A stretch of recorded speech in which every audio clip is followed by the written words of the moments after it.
Hello, can everyone hear me? I'm going to be reading about operating systems this stream. Uh, Going to be doing it in Linux. Hold on.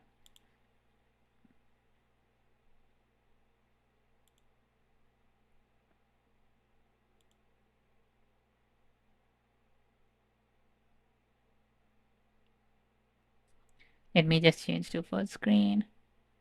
So,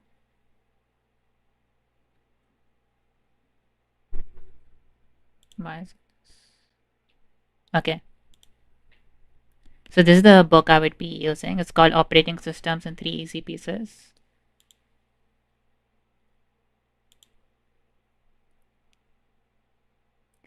It's a free book, and I will try to read the first few. I've read some of the chapters before.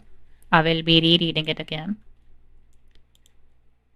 And yeah, so I'll start with this. It's called processes. Should I start here? I'll just start with processes.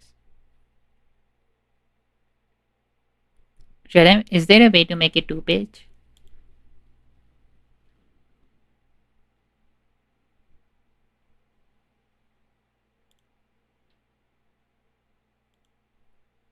I think even spread is better. Yeah, I like the numbers over here. And wait, let me see if I can open. I'm not good with Vim. I have a Visual Studio VS Code installed.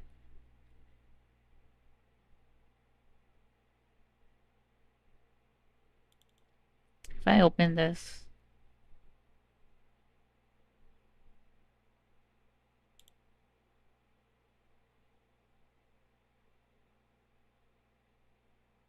I was practicing C in my learning Linux stream.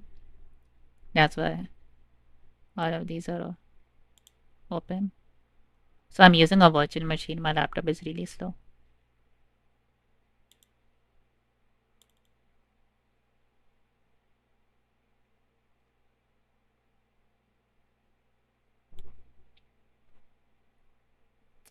Is there like syntax highlighting in here?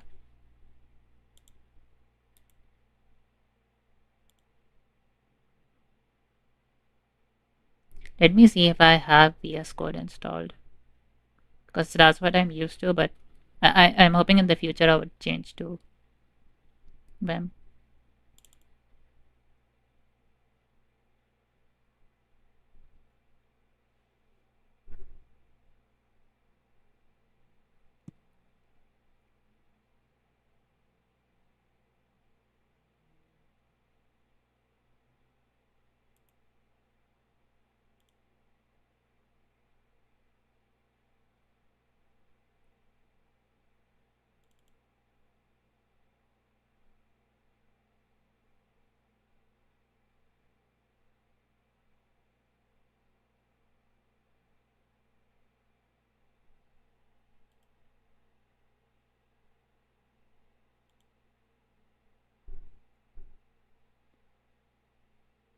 And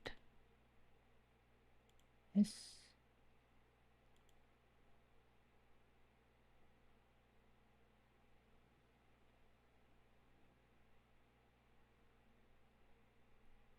I think I've clicked like open 3 times.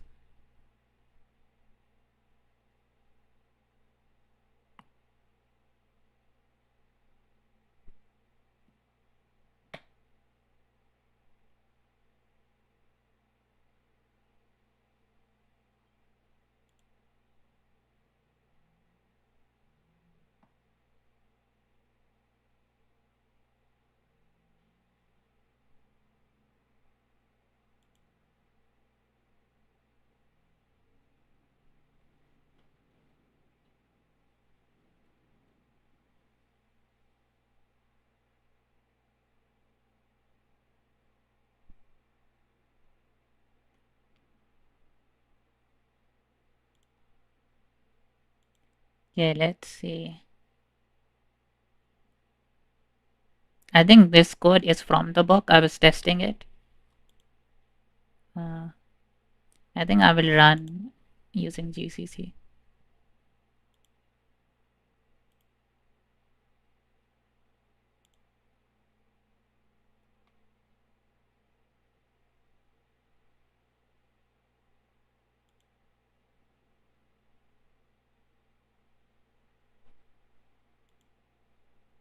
Everything is so slow.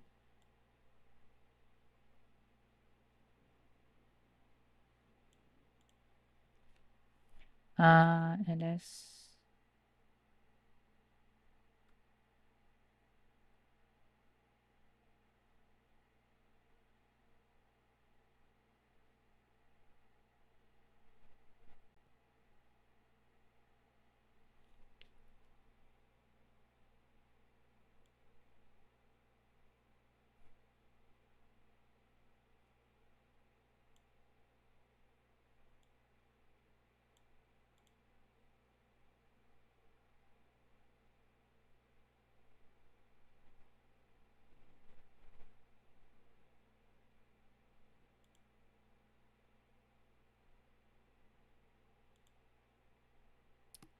Let me open the integrated terminal.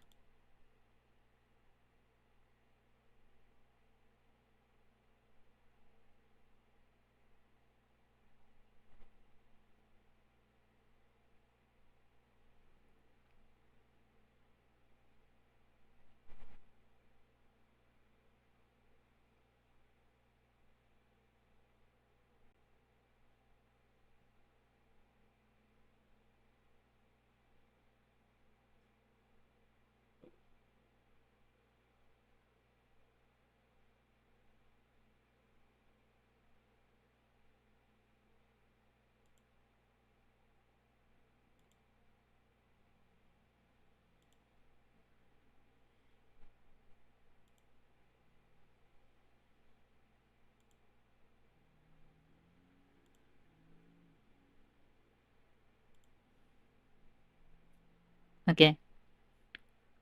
Uh, okay, processes. In this chapter, we will discuss one of the most fundamental abstractions that the OS provides to user, the process. The definition of a process informally is quite simple. It is a running program. The program itself is a lifeless thing. It just sits there on the disk, a bunch of instructions, and maybe some static data, waiting to spring into action. It is the operating system that takes these bytes and get them running, transforming the program into something useful. It turns out that one often wants to run more than one program at once. For example, consider your desktop or laptop where you might like to run a web browser, mail program, a game, music player, and so forth. A typical system may be seemingly running tens or even hundreds of processors at the same time. Doing so makes the system easy to use as one never need be concerned with whether a CPU is available. One simply runs programs. Hence our challenge. How to provide the illusion of many CPUs. Although there are only few physical CPUs available, how can the OS provide the illusion of nearly endless supply of said CPUs? The OS creates this illusion by virtualizing the CPU. By running one process, then stopping it and running another, and so forth, the OS can promote the illusion that many virtual CPUs exist, when in fact there is only one CPU or a few. This basic technique, known as time sharing of the CPU, allows users to run as many concurrent processes as they would like. The potential cost is performance, as each will run more slowly if the CPU must be shared. To implement virtualization of the CPU and to implement it well, the OS will need both some low-level machinery and some high-level intelligence. We call the low-level machinery mechanisms. Mechanisms are low-level methods or protocols that implement a needed piece of functionality. For example, we'll later learn how to implement a context switch, which gives the OS the ability to stop running one program and start running another on a given CPU. This time sharing mechanism is employed by all modern OSs. Sharing is a basic technique used by an OS to share a resource by allowing the resource to be used for a little while by one entity and then a little while by another, and so forth. The resource in question can be shared by many. The counterpart of time sharing is space sharing, where a resource is divided among those who wish to use it. For example, disk space is naturally a space shared resource. Once a block is assigned to a file, it is normally not assigned to another file until the user deletes the original file. On top of these mechanisms resides some of the intelligence in the OS in the form of policies. Policies are algorithms for making some of the decisions within the OS. For example, given a number of possible programs to run on a CPU, which program should the OS run? A scheduling policy in the OS will make this decision, likely using historical information. Program has run more than the which program has run more over the last minute. Historical information, workload knowledge, and performance metrics to make its decision. Okay, before I go further, what is this?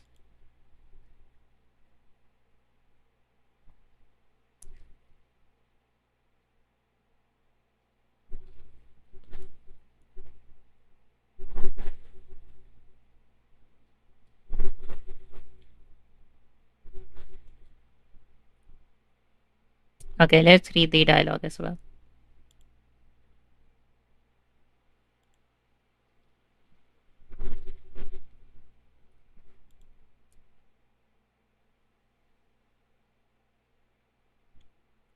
Uh,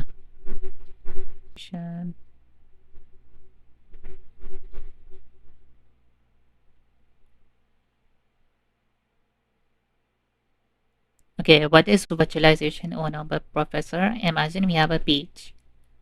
A page, let's call that the physical page. But we have many eaters who would like to eat this page. What we would like to present to each eater is their own page so they can be happy. We call the page we give eaters virtual pages. We somehow create many of these virtual pages out of one physical page. The important thing in this illusion, it looks like each eater like they it looks to each eater like they have a physical page, but in reality they don't. So you're sharing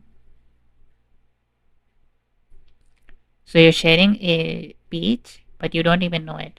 Right, exactly. But there's only one page. Yes, and well, if I was sharing a page with someone else, I think I would notice. Good point. But that is the thing with many eaters. Most of the time they are napping or doing something else, and thus you can snatch that piece away and give it to someone else for a while. And thus we create the illusion of many virtual pages, one page for each person. Sounds like a bad campaign slogan. You are talking about computers, right, Professor? Young grasshopper, you wish to have many concrete examples. Good idea. Let us take the most basic of resources, the CPU. Assume there is only one physical CPU in the system. What virtualization does it take that single CPU and make it look like many virtual CPUs to the application running on the system?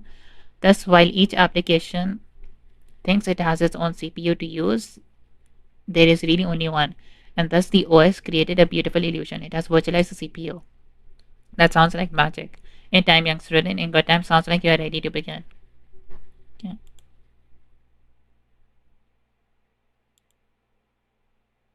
Should I read this?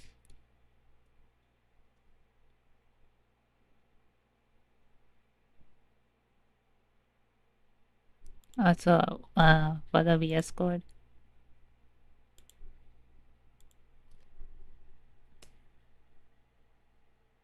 CD, CD.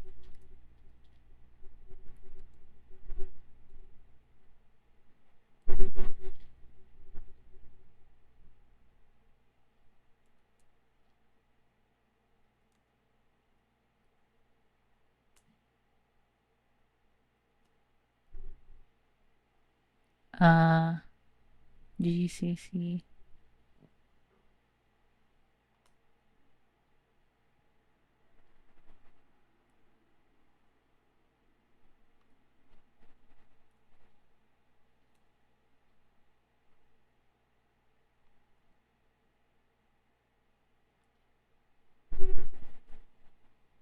Okay, this works.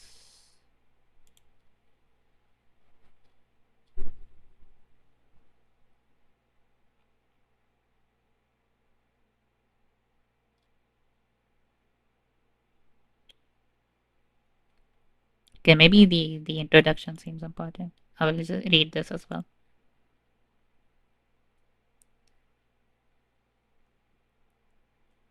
If you're taking an undergraduate operating systems course, you should already have some idea of what a computer program does when it runs. If not, this book is going to be difficult. So you should probably stop reading this book or run to the nearest store and quickly consume the necessary background. So what happens when a program runs? Well, a running program does one very simple thing. It executes instructions many millions of times every second. The processor fetches an instruction from memory, decodes it, and executes it. It does the thing that it's supposed to do, like add two numbers. After it is done with this instruction, the processor moves on to the next instruction and so on until the program finally completes. Modern processors do many bizarre and frightening things underneath the hood to make programs run faster. Executing multiple instructions at once and even issuing and completing them out of order. But that is not our concern here, and we are just concerned with the simple model most programs assume that instructions seemingly execute one at a time in an orderly and sequentially fashion. In an orderly and sequential fashion.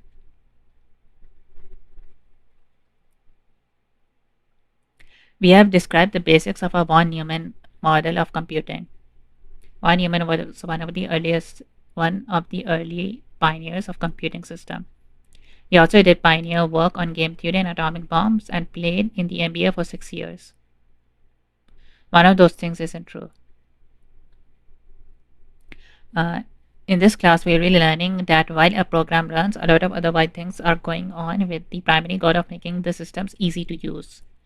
There's a body of software, in fact, that is responsible for making it easy to run programs, allowing programs to share memory, enabling programs to interact with devices, and other fun stuff like that. The body of software is called the operating system, as it is in charge of making sure the system operates correctly and efficiently in an easy to use manner. Another early name for the OS was the supervisor or even master control program. Apparently, the latter sounded a little overzealous, and thus, thankfully, operating system caught on instead. The primary way the OS does this through a general technique we call virtualization. That is, the OS takes a physical resource and transforms it into a more general, powerful, and easy to use virtual form of itself. Thus, we sometimes refer to the operating system as a virtual machine.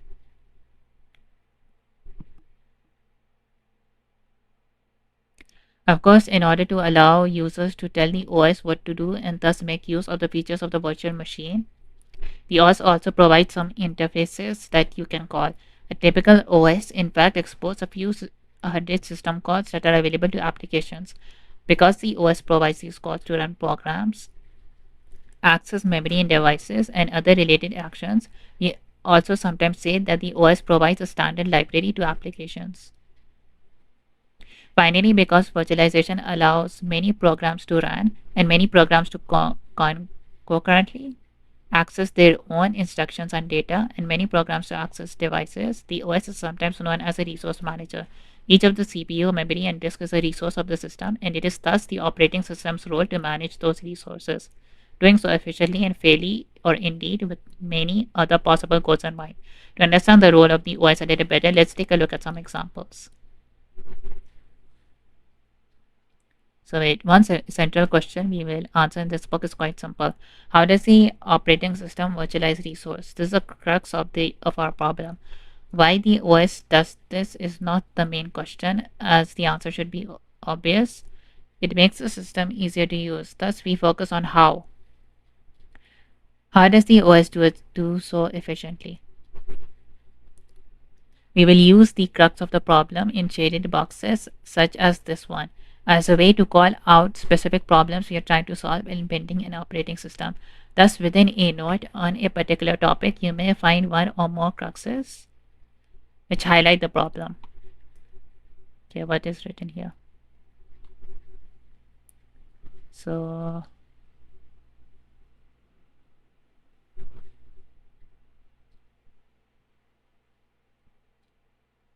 what is this pen here?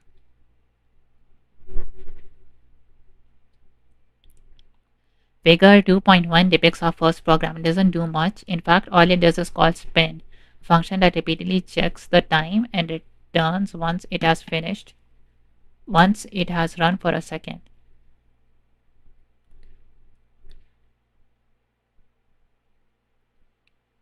So spin is like their own manual, their own custom function.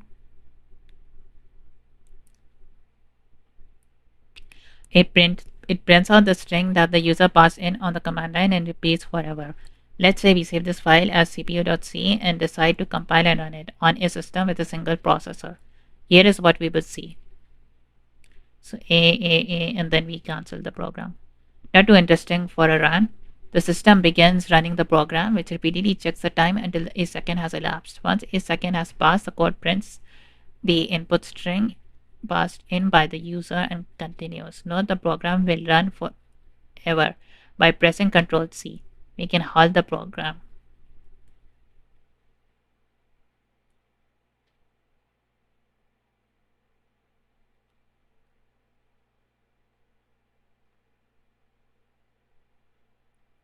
And now let's do the same thing, but this time let's run many different instances of the same program. So CPU A, CPU B, CPU C, CPU D.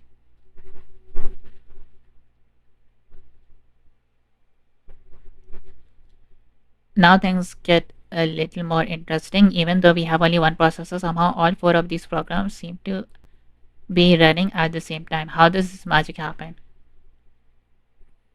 It turns out that the operating system, with some help from the hardware, is in charge of this illusion. The illusion that the system has a very large number of virtual CPUs, turning a single CPU into seemingly infinite number of CPUs and thus allowing many programs to seemingly run at once is what we call virtualizing the CPU, the focus of the first major part of this book. What is this 1, 2, 3, 4?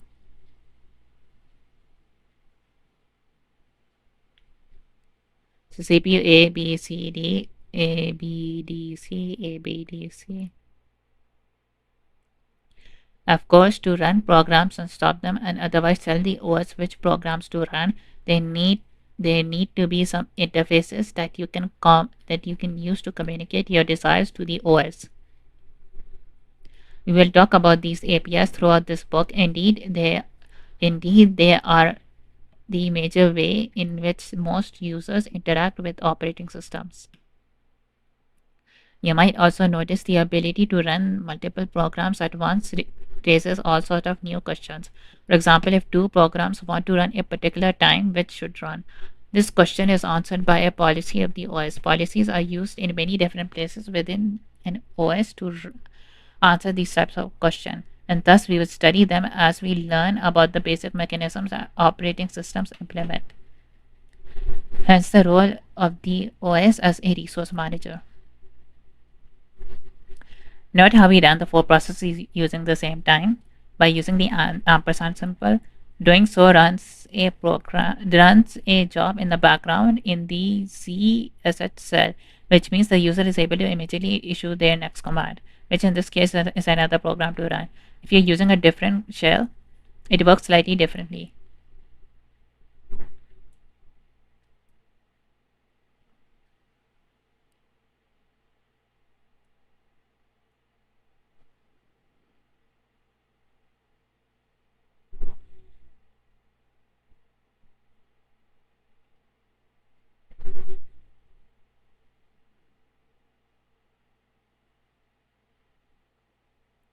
Figure 2.1 depicts our first program.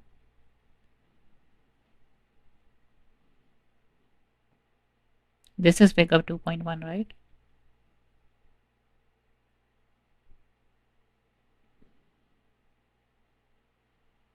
Figure 2.2 shows the result of this slightly more complicated example.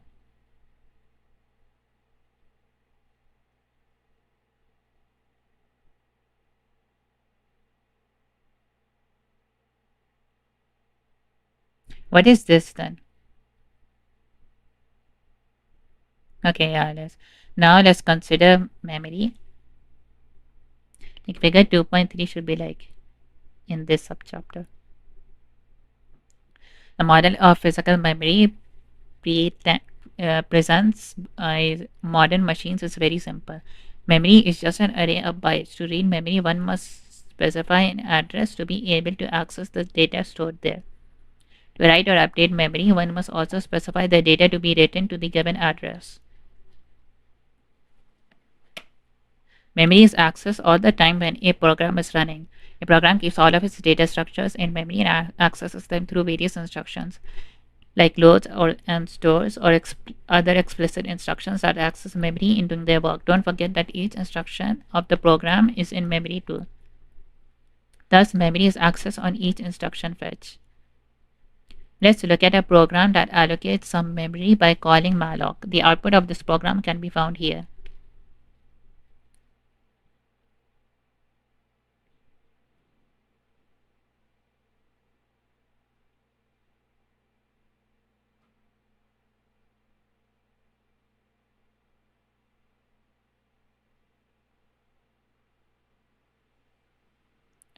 Okay.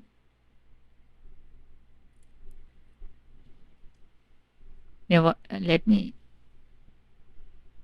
So malloc assert. It's not null. Printf. So address pointed to by p is get PID.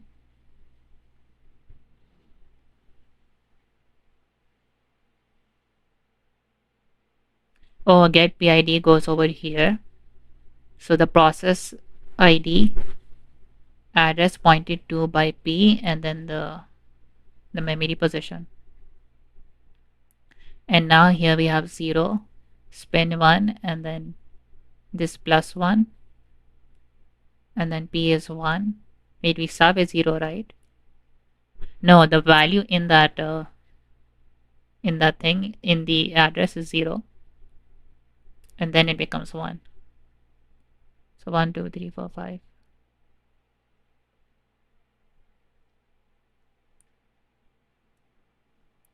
Now we have mem twice. So address, so this process ID address pointed to by P, then address pointed to by P.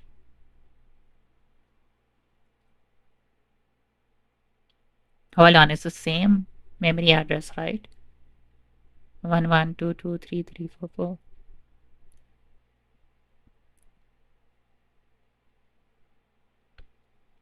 The program does a couple of things. First, it allocates some memory, then it prints out the address of the memory, and then puts the number 0 into the first slot of the newly allocated memory. Finally, it loops, delaying for a second and incrementing the value stored at the address held in P.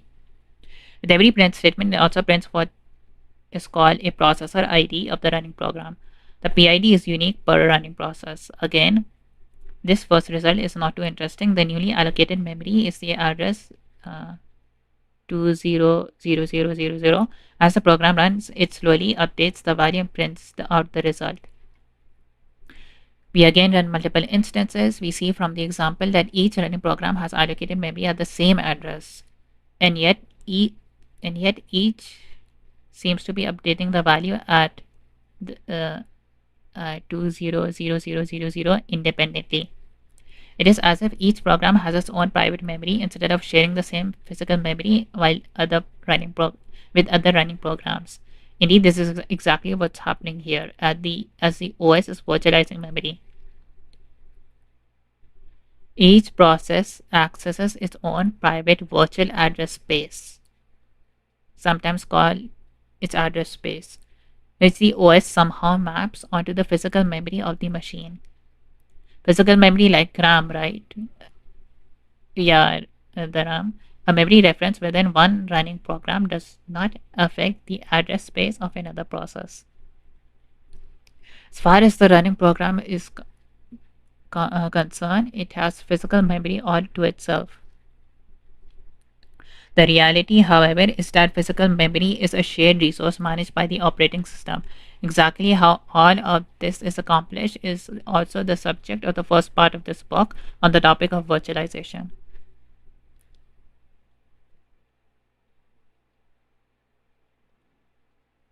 Wait, would this work on my system?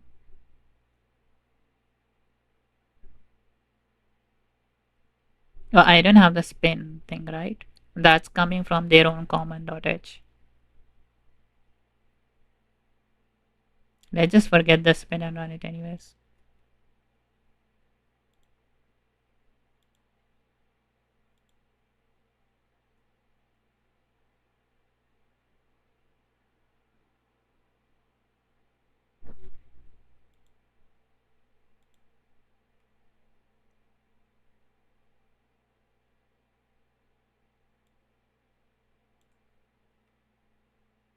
How do I it Ajax maybe? They do have code files, right? 029 space.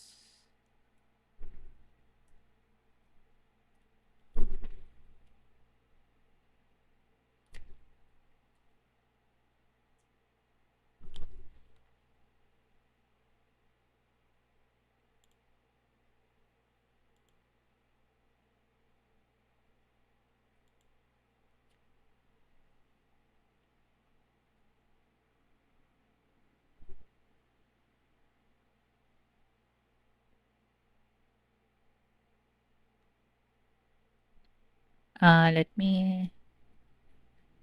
How do you do Prettyfy?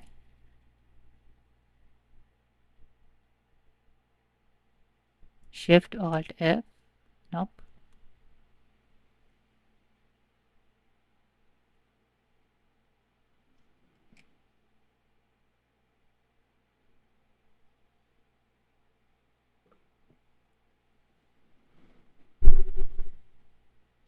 Now let me see if it's here.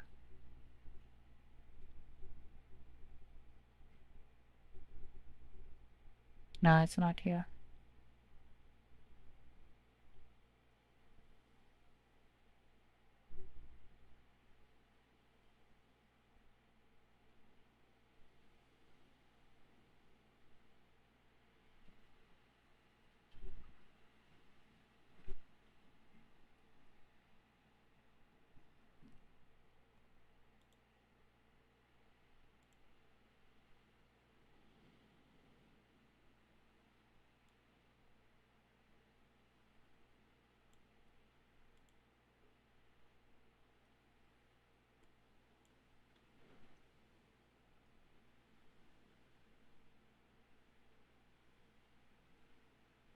I forgot how you do Prettyfy. I'm just checking that. How do you open the terminal within the file?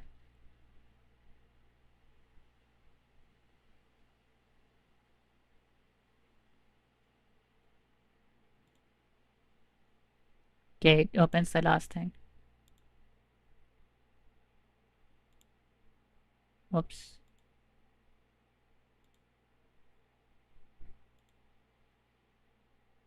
I just.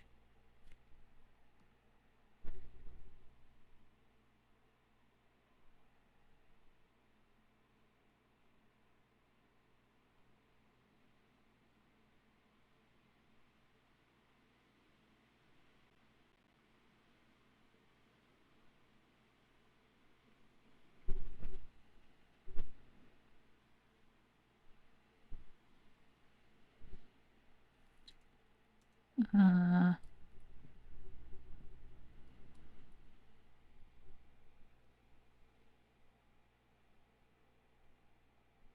I accidentally opened the browser in my because I'm using a virtual machine.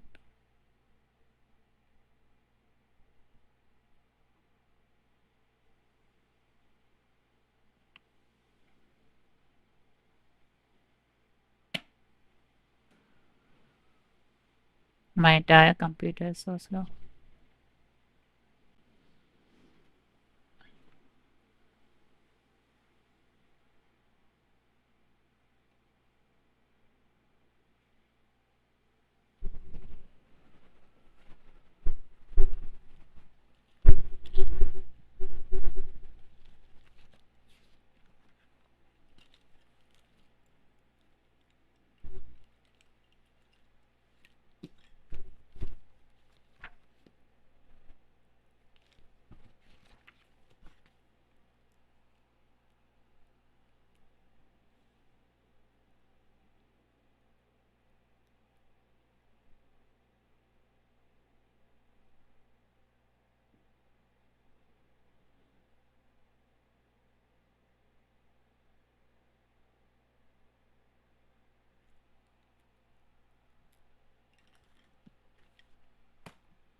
Uh, Stuck on loading.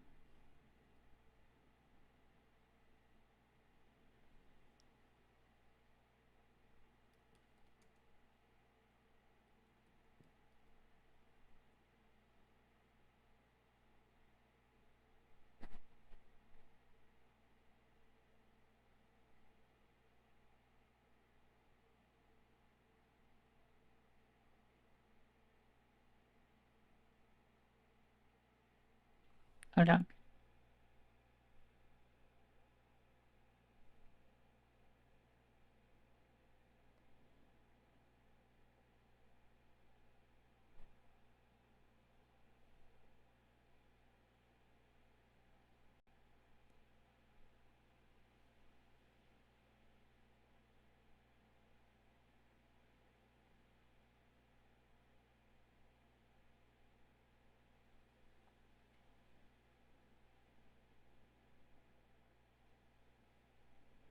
It says Control Shift I. Let me check if that works.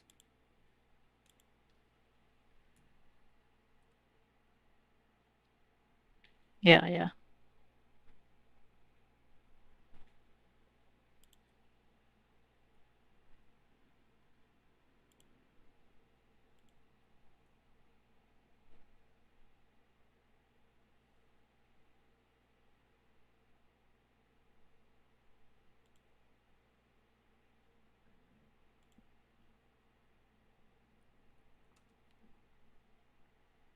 GCC main.c.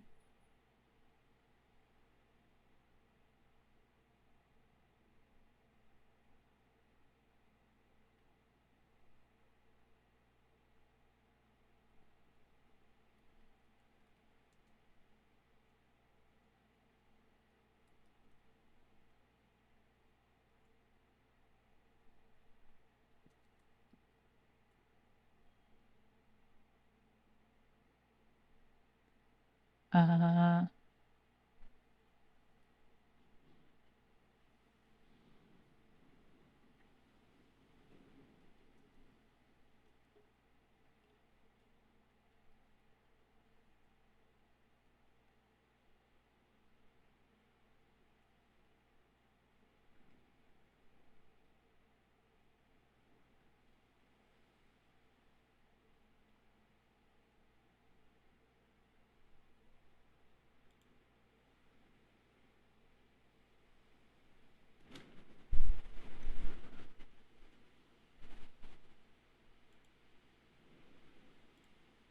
Hold on. How do you Control C kills only one of the process?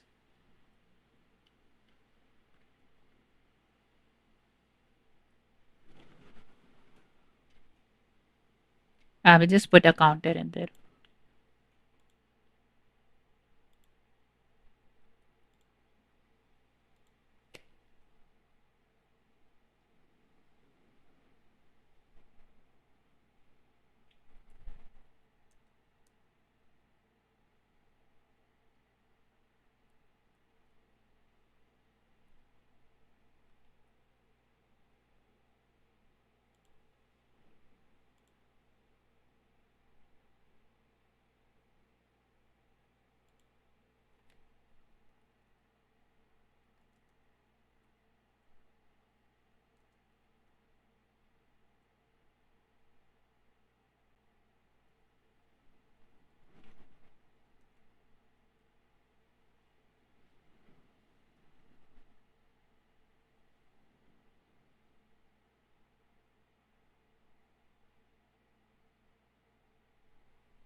I don't know why is it doing this. Oh, I did not compile.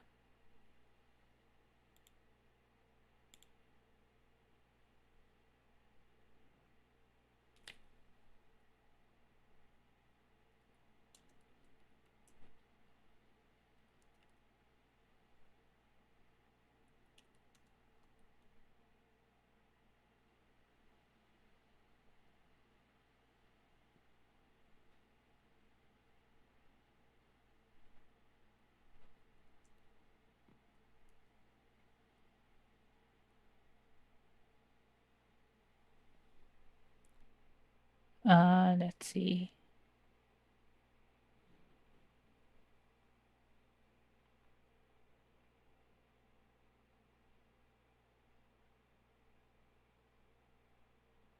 Address pointed to by P is this.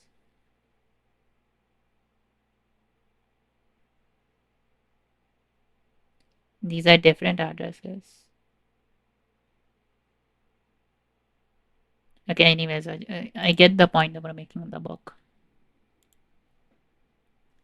Uh,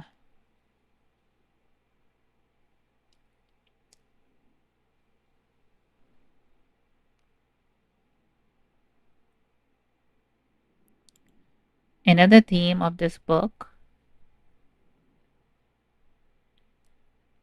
is concurrency. We use this conceptual term to refer to a host of problems that arises and must be addressed when working on many things at once in the same program. The problem of concurrency arose first within the operating system itself. As you can see in the examples above on virtualization, the OS is juggling many things at once, first running one process and then another, and so forth. As it turns out, doing so leads to some deep and interesting problems. Unfortunately, the problems of concurrency are no longer limited to the OS itself. Indeed, modern multi-threaded programs exhibit the same problem. Let us demonstrate with an example of multi-threaded program.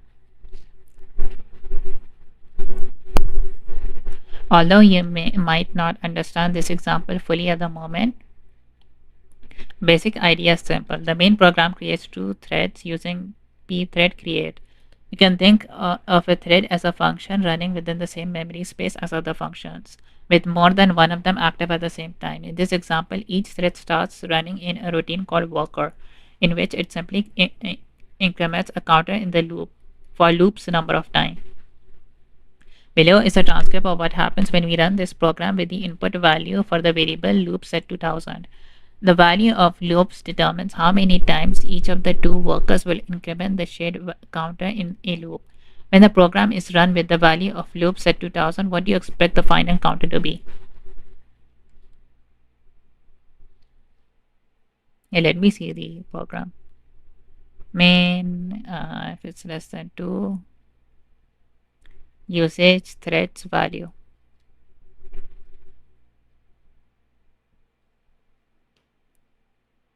So loops arc1. Okay. pthread underscore t is p1, p2. Initial value counter create pthread create. So these two create a thread. These two, I think they start the thread. Then printf final value.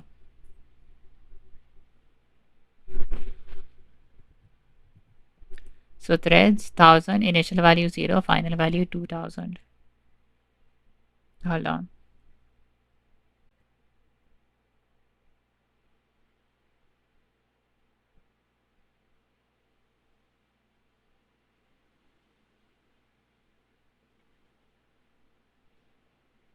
Okay, so wait.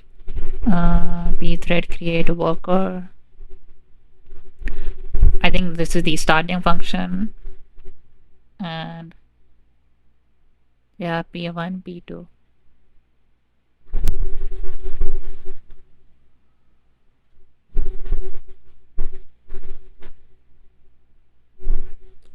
Counter. I forgot what the volatile keyword does.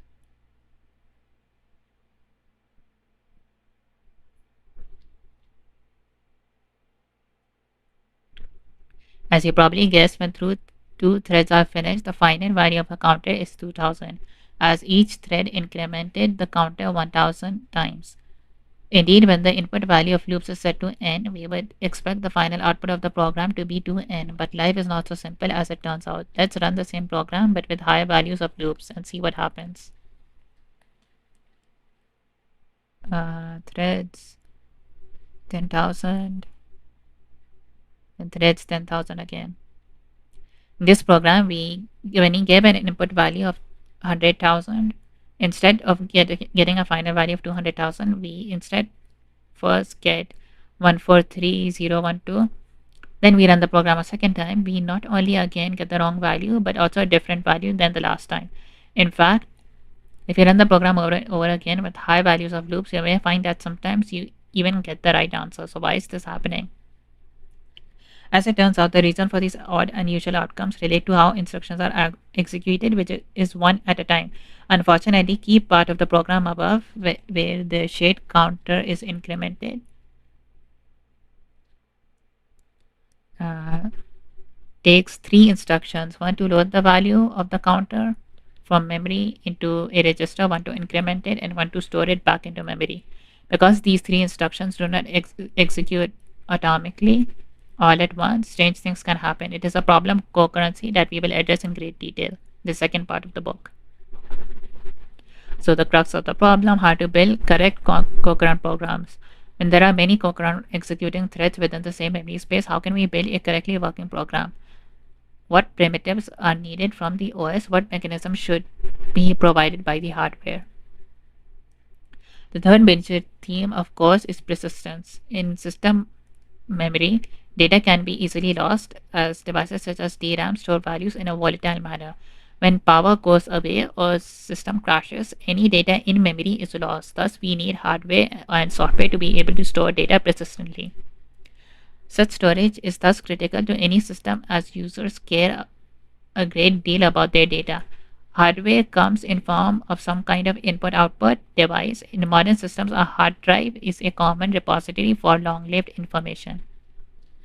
Although SSDs are making headway in this arena as well. The software in the operating system that usually manages the disk is called the file system. It is thus responsible for storing any files the user creates in a reliable and efficient manner on the disk of the system. Unlike the abstractions provided by the OS for the CPU and memory, the OS does not create a private virtualized disk for each application. Rather, it is assumed that oftentimes user will want to share information that is in files. For example, when creating a C program, you might first use an editor to create and edit the C file. Once done, you might use the compiler to turn the source code into an executable. When you're finished, you might run the new executable. Thus, you can see how our files are shared across different processes. First, Emacs creates a file that serves as input to the compiler. The compiler uses the input file to create a new executable file. Finally, the new executable is then run, and thus a new program is born.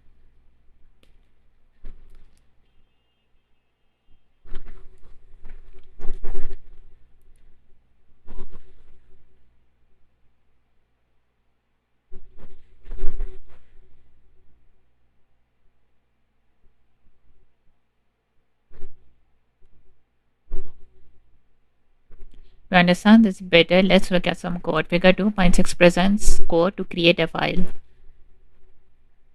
So fd open assert fd is more than, so it's asserting that fd exists. Like it was successful and has a value. Write hello world assert rc is 13. Close fd. That contains the string hello world. To accomplish this task, the program makes three calls into the operating system. The first, a call to open, opens the file and creates it. The second, write some data to the file. The third, close, simply closes the file and thus thus indicating the program won't be writing any more data to it. These system calls are routed to the part of the operating system called file system, which then handles the request and returns some kind of error code to the user. You might be wondering what the OS does in order to actually write to disk. We would show you, but you would have to promise to close your eyes first. It is that unpleasant. File system has to do a fair bit of work. First, figuring out where on disk this new data will reside, and then keeping track of it in various structures the file system maintains. Doing so requires issuing IO requests to the underlying storage device to either read the existing structures or update them. Wait, hold on. It's windy outside. I'm just closing the window.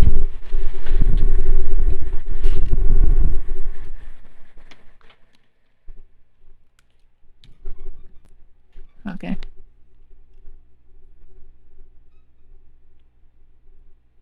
As someone who has written a device driver knows, getting a device to do something on your behalf is an intricate and detailed process. It requires a deep knowledge of low-level device interfaces and its exact semantics. Fortunately, the OS provides a standard and simple way to access devices through its system calls. Thus, the OS is sometimes seen as a standard library. A device driver is some code in the operating system that knows how to deal with a specific device.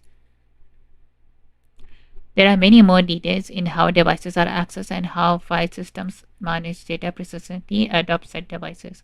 For performance reasons, most file systems first delay such writes for a while, hoping to batch them into larger groups to handle the problems of system crashes during writes. Most file systems incorporate some kind of integrate write protocol, such as journaling or write on or copy and write. Carefully ordering writes to disks to ensure that if a failure occurs during the write sequence, the system can recover to reasonable state afterwards. To make different common operations efficient, file systems employ many different data structures and access methods, from simple lists to complex B trees. If all of this doesn't make sense, yes, good. We will be talking about all of this uh, quite a bit more in the third part of this book on persistence. We will discuss devices and I/O in general, then disk, RAIDs, and file systems in great detail. The crux of the problem: how to store data persistently. The file system is part of the OS in charge of managing persistent data. What techniques are needed to do so correctly? What mechanisms and policies are required to do so with high performance? How is reliability achieved? So now you have some idea of what the OS actually does. It takes physical resources such as CPU, memory, or disk and virtualizes them. It handles and tricky issues related to concurrency and it stores files persistently, thus making them safe over a long term. Given that we want to build such a system, we want to have some goals in mind to help focus our design and implementation and make trade-offs as necessary. Finding the right set of trade-offs is a key to building systems.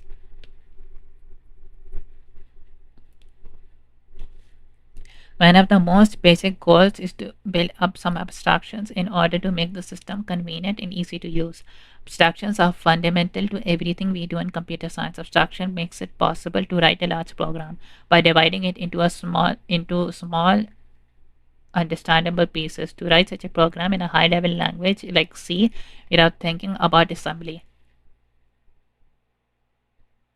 To write code in assembly without thinking about logic gates, and to build processor out of gates without thinking too much about transistors. Abstraction is so fundamental that sometimes we forget its importance, but we won't here. Thus, in each section, we will discuss some of the major abstractions that have developed over time, giving you a way to think about pieces of the OS. One goal in designing and implementing an operating system is to provide high performance. Another way to say this is our goal is to minimize the overthreads of the OS. Virtualizing and making the system easy to use are well worth it, but not at any cost. Thus, we must strive to provide virtualization and other OS features without excessive overheads. These overheads arise in a number of forms: extra time and extra space. We'll seek solutions that minimize one or the other or both if possible. Perfection, however, is not always attainable. Another goal will be to provide protection between applications as well as between the OS and applications. Because we wish to allow many programs to run at the same time, we want to make sure that the malicious and accidental bad behavior of one does not harm others. We certainly don't want an application to be able to harm the OS itself. Protection is at the heart of one of the main principles underlying an operating system, which is that of isolation. Isolating processes from one another is the key to protection and thus underlines much of what an OS must do.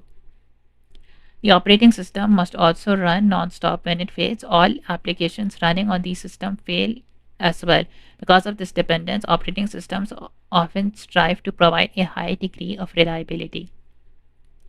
As operating systems grow ever more complex, building a more reliable operating system is quite a challenge. And indeed, much of the ongoing research in the field uh, focuses on this exact problem. Other goods make sense. Energy efficiency is important in our increasing green world. Security against malicious applications, mobility is increasingly important as OSs run on smaller and smaller devices.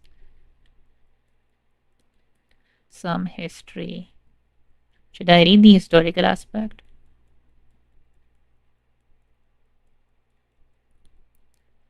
Before closing this introduction, let's present a brief history of how operating systems developed.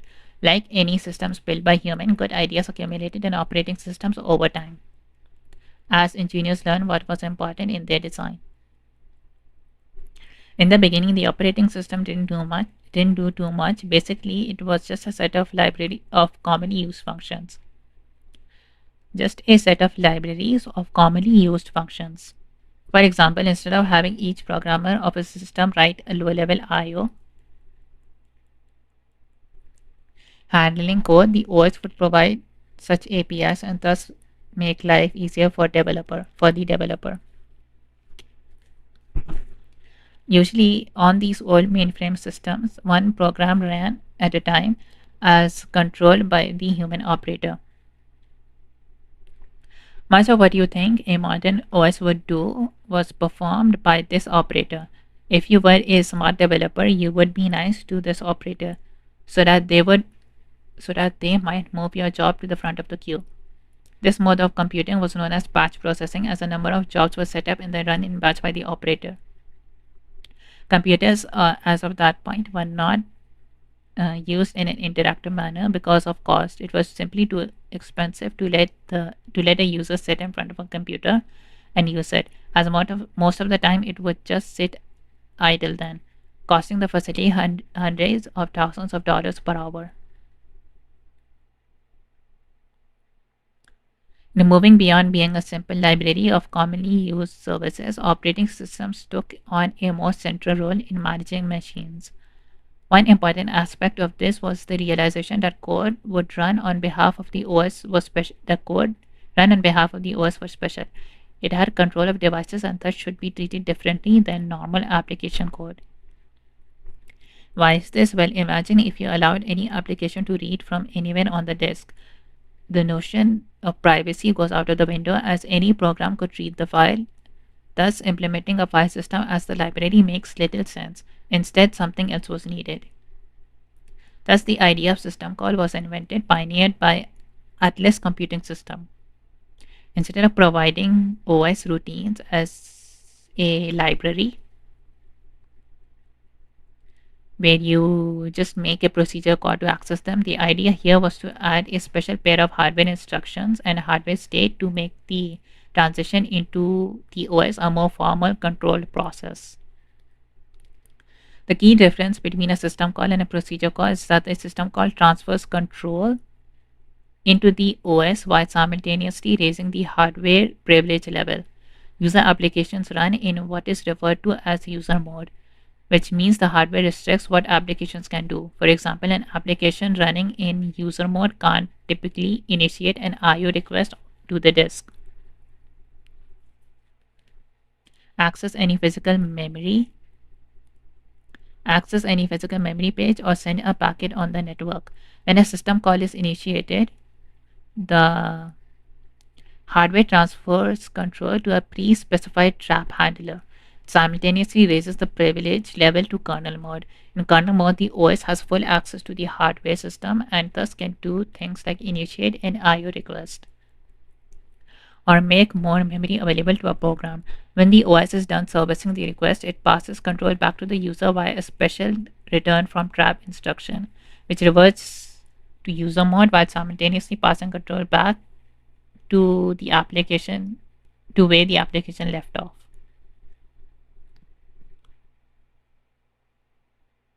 Wait, when a system call is initiated, special hardware instruction called a trap. The hardware transfers control to a pre-specified trap handler,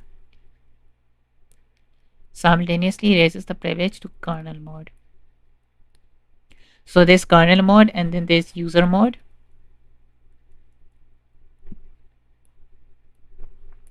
And trap handler is how you go to kernel mode, and return from trap is how you go to user mode.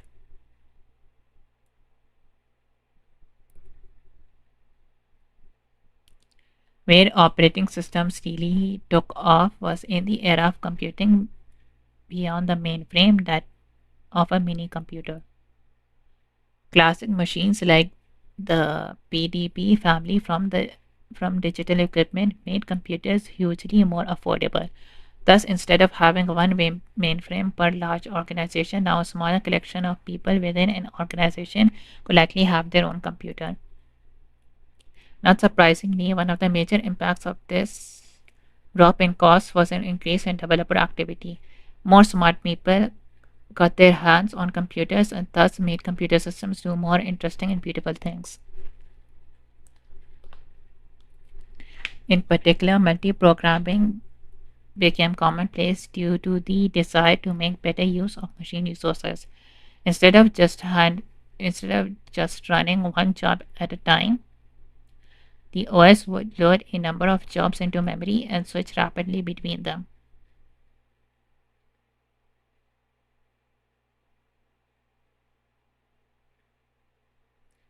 thus improving CPU utilization. This switching was particularly important because IO devices were slow. Having a program wait on a CPU while its IO was being serviced was a waste of CPU time. Instead, why not switch to another job and run it for a while? The desire to support multi-programming and overlap in the presence of IO interrupts forced innovation in the conceptual development of operating systems along a number of directions. Issues such as memory protection became important. You wouldn't want one program to be able to access the memory of another program. Understanding how to deal with concurrency issues introduced by multi-programming was also critical. One of the major practical advances of the time was the introduction of the Unix operating system, primarily thanks to Ken Thompson at and Dennis Ritchie at Bell Labs. Unix took many good ideas from different operating systems and some from systems like 10x and the Berkeley time sharing system, but made them simpler and easier to use. Soon, this team was shipping tapes containing Unix source code to people around the world, many of whom then got involved and added to the system themselves. See the aside for more detail. Beyond the mini computer came a new type of machine, cheaper, faster, and for the masses, the PC, as we call it today, led by Apple's early machine and the IBM PC. This new breed of machine would soon become the dominant force in computing, as their low cost enabled one machine per desktop instead of shared mini computer per work group.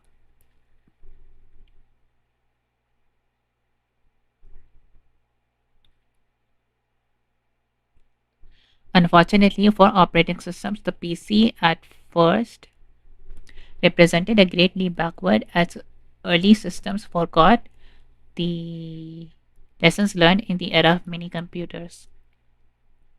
For example, early operating systems such as DOS from Microsoft didn't think memory protection was important. Thus, a malicious application could scribble all over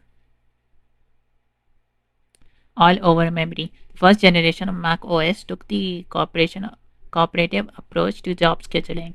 Thus, a thread that accidentally got stuck in an infinite loop could take over the entire system, forcing a reboot.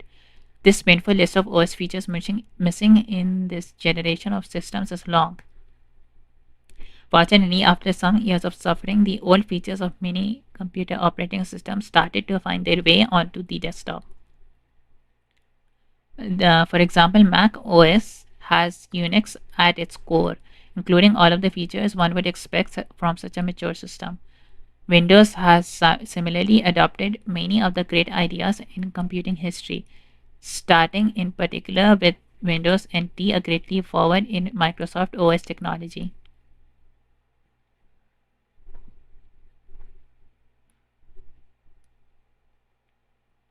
Even today's cell phone run operating systems uh, that are much more like what a mini computer ran in the 1970s than what a PC ran in the 1980s.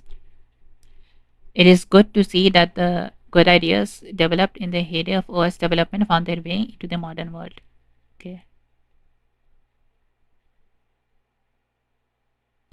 It is difficult to overstate the importance of Unix in the history of operating system. Influenced by earlier systems, Unix brought together many great ideas made a system that was both simple and powerful. Underlying the original Bell Labs, Unix was unifying principle. Unix was the unifying principle of building these small, powerful programs that could be connected together to form larger workflows. To form larger workflows. The shell where you type commands provided primitives such as pipes to enable such meta level programming, and thus it became easy to string together programs to accomplish a bigger task. For example, to find lines of a text file that have the word foo in them and then count how many of such lines exist, you would type grep foo file.txt and wc -l, then using grep and wc programs to achieve your task.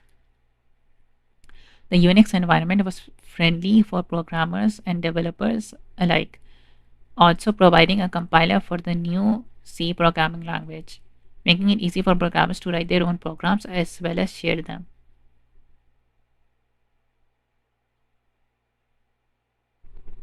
Okay, what more is there? Okay, right, I will close this then.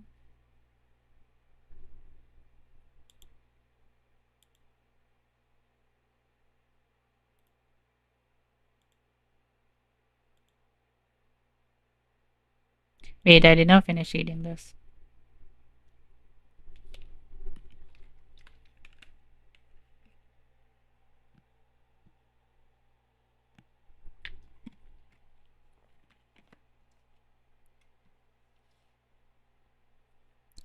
Okay, the abstraction, a process. The abstraction provided by the OS of a running program is something we call a process.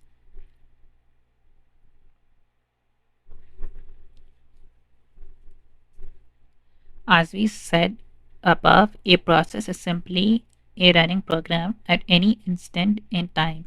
We can summarize a process by taking an inventory of different pieces of the system it accesses or affects during the course of its execution.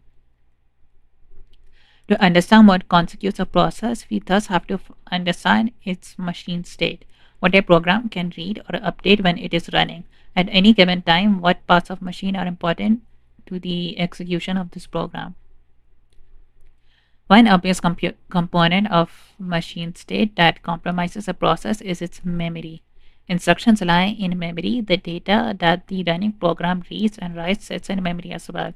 Thus, the memory that the process can address, call its address space, is part of the process.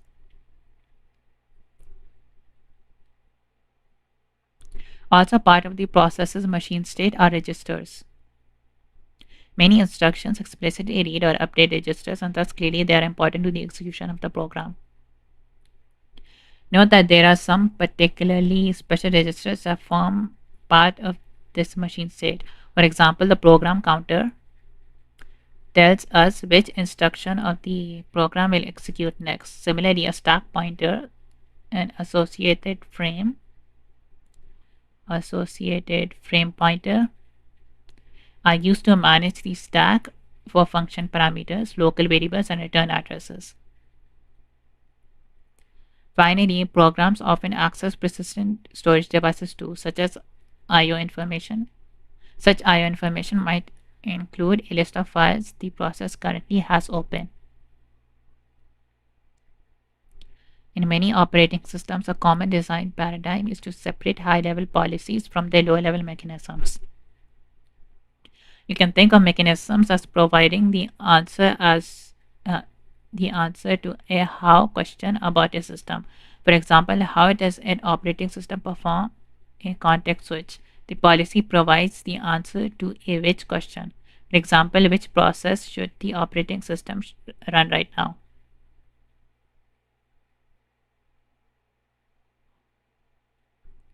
Separating the two, separating the two allows one easily to change policies without having to rethink the mechanism.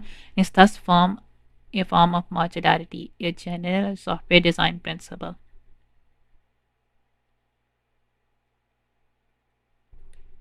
Though we defer discussion of a real process API until a subsequent chapter, here we first give some idea of what must be included in any interface of a program. These API in some forms are available on any modern operating system. We have create, destroy, wait, miscellaneous control, and status. An operating system must include some method to create new processes. As there is an interface for process creation, systems also provide an interface to destroy processes forcefully.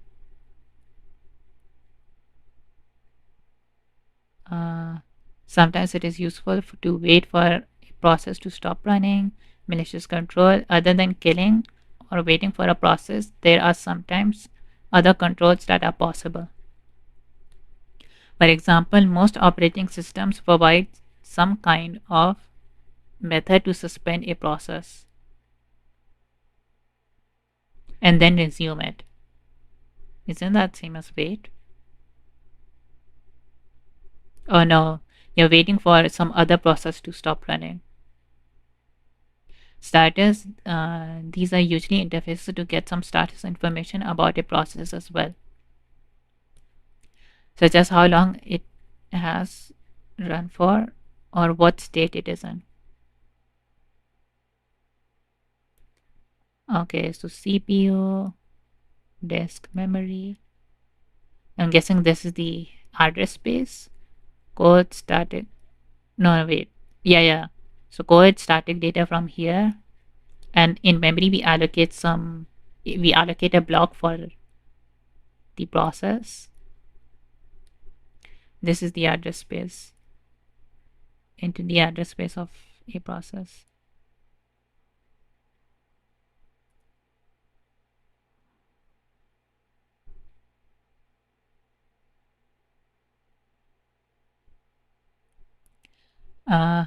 One mystery. Wait, how long is this chapter?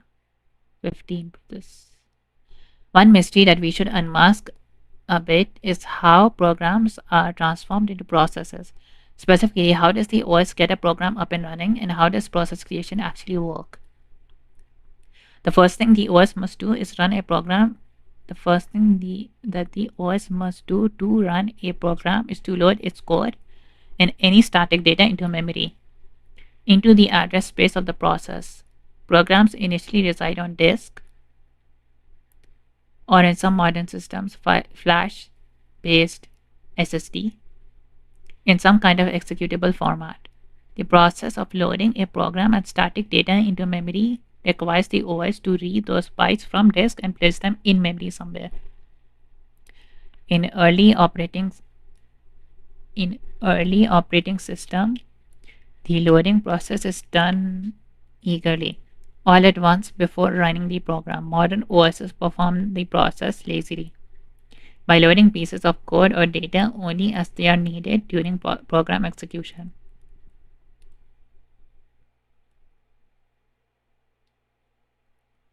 To truly understand how lazy loading of To truly understand how lazy loading of pieces of code and data works, you'll have to understand more about the machinery of paging and swapping, topics we'll cover in the future when we discuss the virtualization of memory. For now, just remember that before running anything, the OS clearly must do some work to get the important program bits from disk into memory. Once the code and starting data are loaded into memory, there are a few other things the OS needs to do before running the process.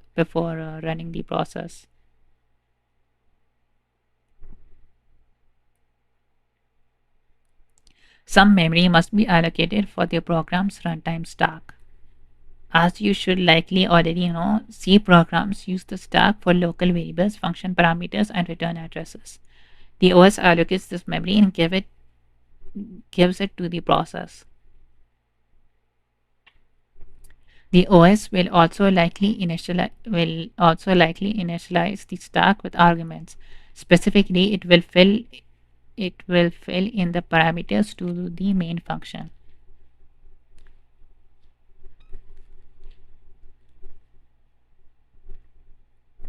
The OS may also allocate some memory for the program's heap. In C programs, the heap is used for explicitly requested dynamically allocated data. Programs request such space by calling malloc and free it explicitly by calling free. The heap is needed for data structures such as linked lists, hash tables, and trees, and other interesting data structures. The heap will be small at first. As the program runs and requests more memory via the malloc library API, the OS may get involved and allocate more memory to the process to help satisfy such calls. The OS will also do some other initialization tasks, particularly as related to the input output. For example, in Unix systems, each process by default has three open file descriptors for standard input, output, and error. These descriptors let programs easily read input from the terminal and print output to the screen. We learn more about input-output file descriptors and the like in the third part of this book. By loading the code and static data into memory, by creating and initializing a stack, and by doing other work related to the I/O setup, the OS has now set the stage for program execution. It thus has one last task to start the program running at the entry point, namely main. By jumping to the main routine, the OS transfers control to the CPU to the newly created process, and thus the program begins its execution.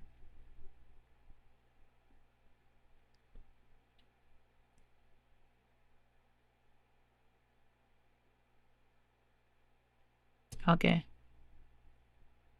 It is just OS transfers control to the CPU.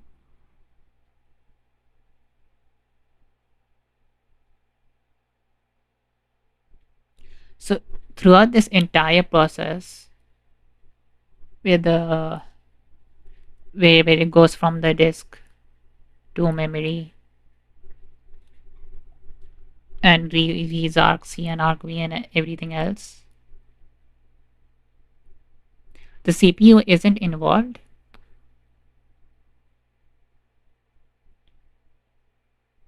I'm guessing it's all hardware implemented, and the CPU is involved only when when it starts with the main. Now that we have some idea of what a process is and how it is created, let us talk about different states a process can be in at a given time. The notion that a process can be in one of these states arose in early computing systems. In a simplified view, a process can be in one of three states. running, ready, and blocked. In the running state, a process is running on a processor. This means it is executing instructions. In the ready state, a process is ready to run, but for some reason the OS has chosen not to run it at this given moment. In the block state, a process has performed some kind of operation that makes it not ready to run until some other event takes place. So ready, scheduled, descheduled, IO initiate, and then IO done. If we were to map these states to a graph, we would arrive at a diagram in figure 4.2. As you can see in the diagram, a process can be moved between ready and running states at a discretion of the OS. Being moved from ready to running means the process has been scheduled. Being moved from running to ready means the process has been descheduled. Once a program has become blocked, the OS will keep it as such until some event occurs. Let's look at an example of how two processes might transition through some of these states. First, imagine two processes running, each of which only use the CPU. They do not use I/O. They do no I/O. In this case, a trace of the state of each process might look like this. So running, ready, so time 1. Oh, process 0 is running. This is a snapshot of the time. Time 1, process is running. Time 2, process is running. All the way till time 4. Process 0 is now done. And now process 1 is running. Can you have you can also have a scenario like, since there's this time sharing concept, you can have something like running, and then ready, and then process 0 is running for a while, and then process 1 is running while process 0 becomes ready. So like process 0 is descheduled, process 1 is scheduled, and then the opposite happens after some time. You can also have that scenario, right?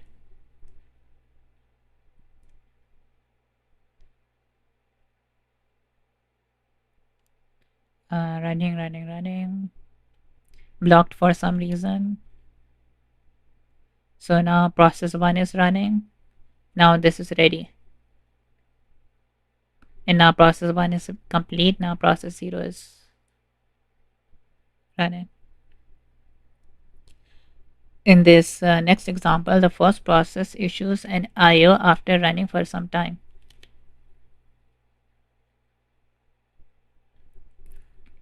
At that point, the process is blocked, giving the other process a chance to run. More specifically, process 0 initiates an IO and becomes blocked, waiting for it to complete. Processes become blocked, for example, when reading from a disk or waiting for a packet from a network. The OS recognizes process 0 is not using the CPU and starts running process 1. While process 1 is running, the IO completes, moving process 0 back to ready. Finally, process 1 finishes and process 0 runs, and then it is done. Note that there are many decisions the OS must make. Even in this simple example, first the system has to decide to run process 1, while process 0 issued an IO. Doing so improves resource utilization, keeping the CPU busy. Second, the system decides not to switch back to process 0 when its IO completed. It is not clear if this is a good decision or not. What do you think? These types of decisions are made by the OS scheduler, a topic we'll discuss a few chapters in the future.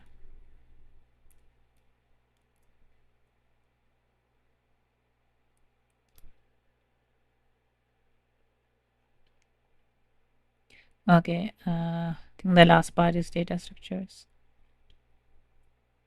Why is it? Hold on.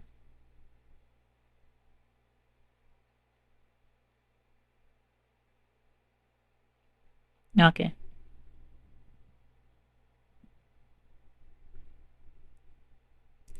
The OS is a program, and like any program, it has some key data structures that track various relevant pieces of information. To track the state of each process, for example, the OS likely will keep some kind of process list for all processes that are ready, some additional information to track which process is currently running. The OS must also track in some way block processes. When an IO event completes, the OS must make sure to wake the correct process and run it and ready it to run again. Figure 4.5 shows what type of information an OS needs to track about each process in the XV6 kernel. Similar process structures exist in real operating systems such as Linux. Look them up and see how much more complex they are. From the figure, you can see a couple of important pieces of information. The OS tracks a process. The register context for the register context.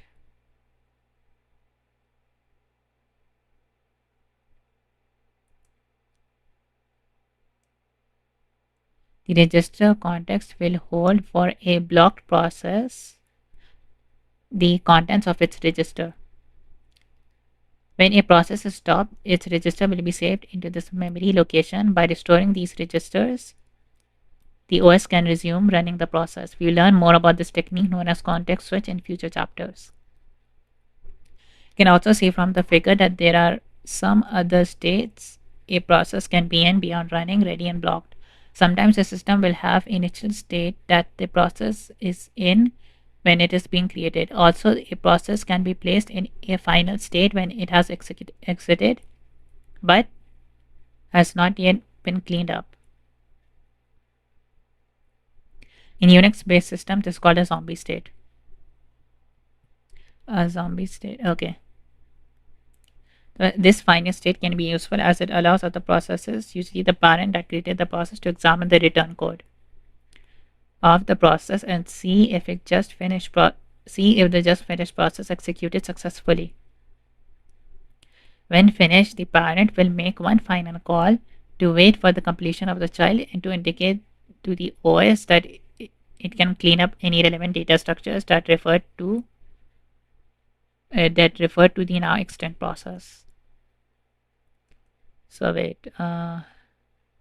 Okay, so this is the data structure. Process ID, parent process.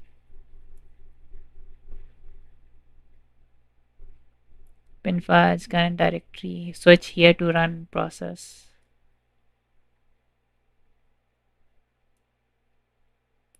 The register context.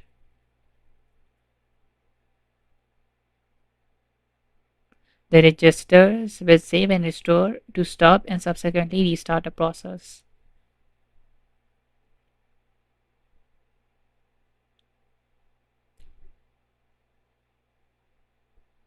The register process is stored over here, right? This is when a child process finishes, when you go back to the parent, like you need to restore all the parents state, right, into memory, and the parent state is saved in the context over here.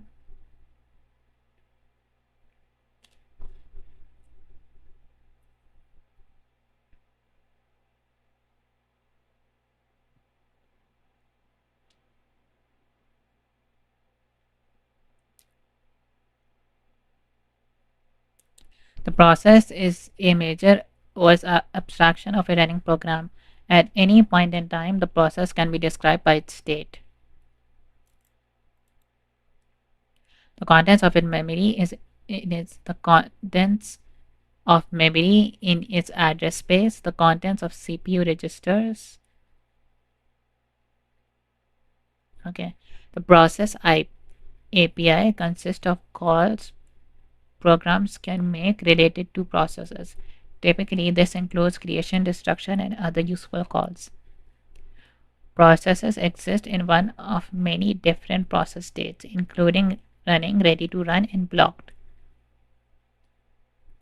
Different events transition to a process from one of these states to the other. A process list contains information about all processes in the system. Each entry is found in what is sometimes called a process control block, which is really just a structure that contains information about a specific process.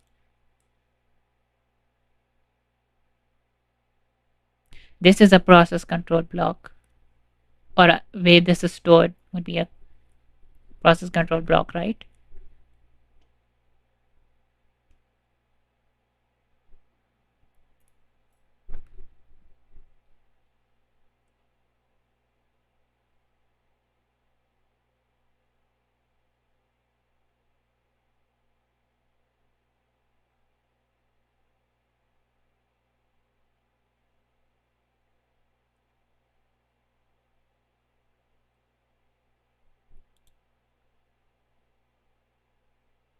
Okay, let's read this one. I think I'll read this chapter and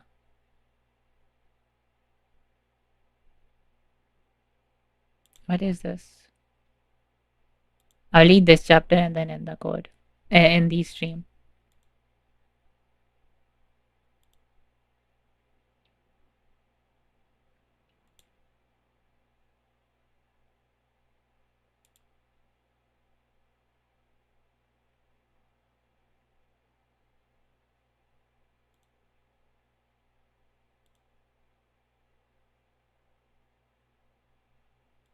All the code is stored here. Interludes will cover more practical aspects of the system,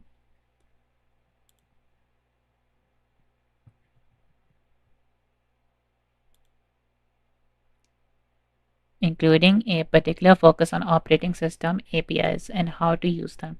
If you don't like practical things, you could skip these interludes, but you should like practical things.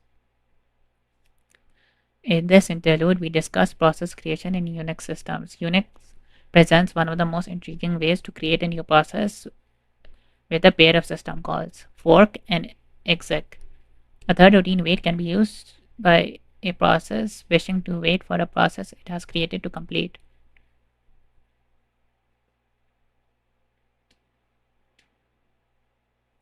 The fork system call is used to create a new process. However, before one, it is certainly the strangest routine you will ever call. More specifically, you have a running program whose code looks like what you see in figure 5.1. So p1.c. Examine the code, or better yet, type it in and run it yourself.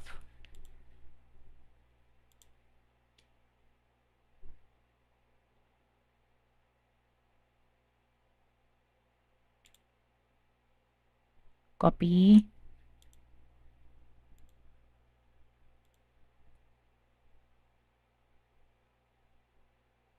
Oh, this was what was in my file last time.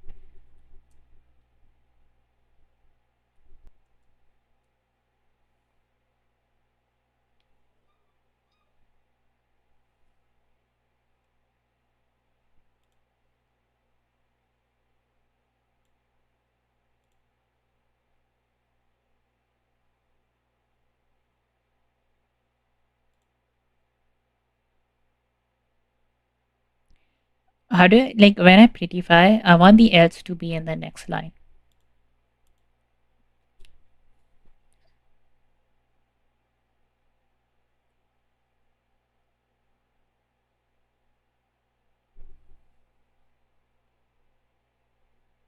Okay, so let's read the code. So, hello world, and then we are printing the process ID. And then fork, we are creating a child process.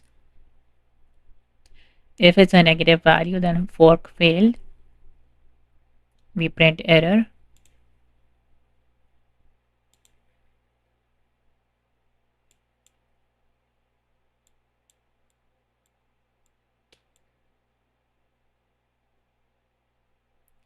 If it's a 0, then child new process, printf, hello, I'm child, and then print the process ID.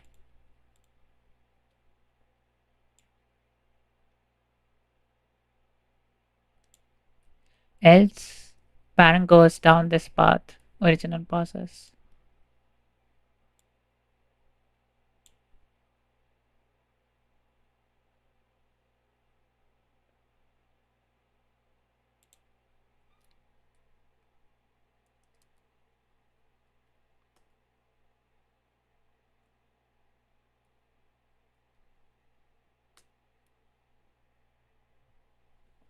So hello world,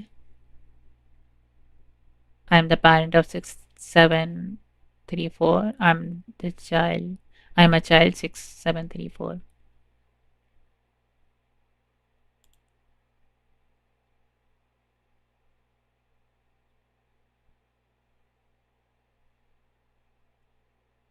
Hold on, if when you create fork, does the child start from this point onwards?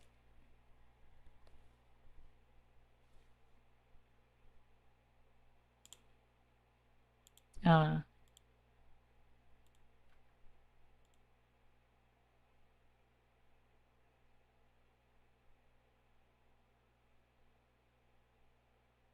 hold on.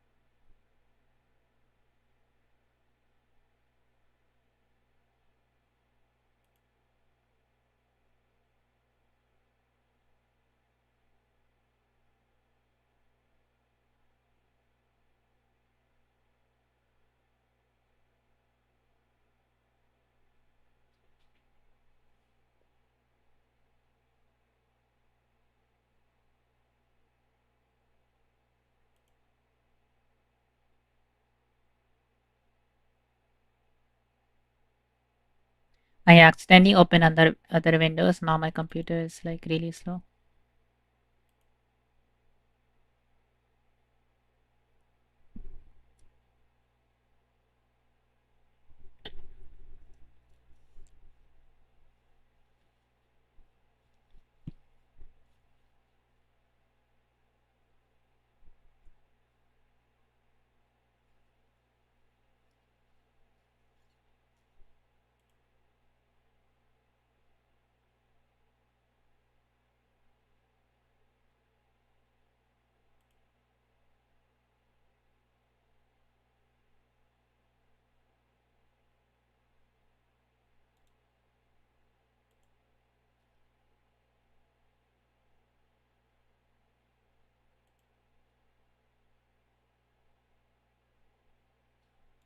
Okay.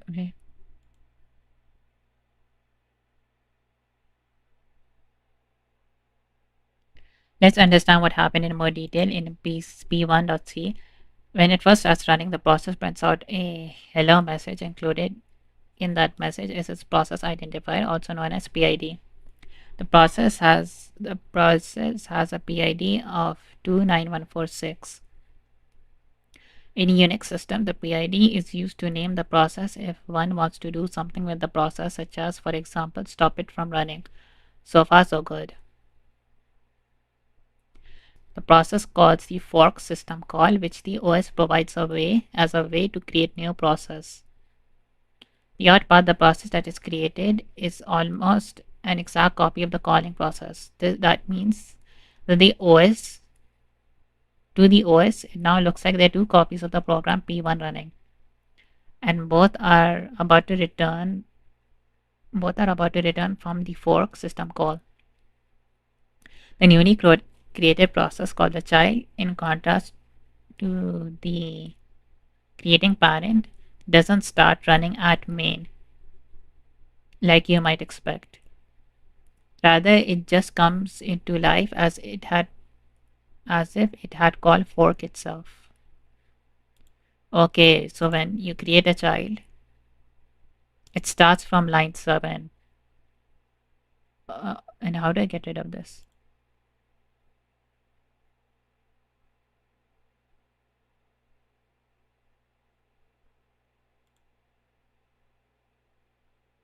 Okay. When you, yeah, when you do fork, it starts from this point onwards. And I think the parent and the child are running at the same time. Let's try this again.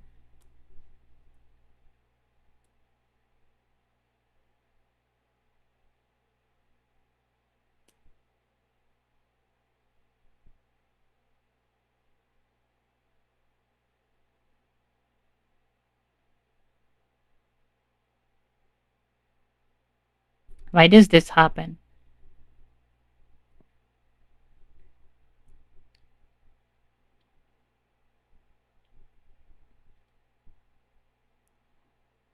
Like, is it possible to say, hello, I am a child first, and then hello, I am a parent?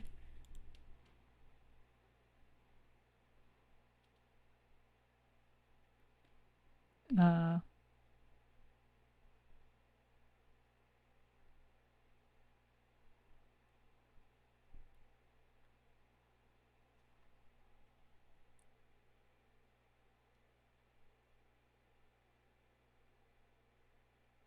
you might have noticed the child isn't an exact copy.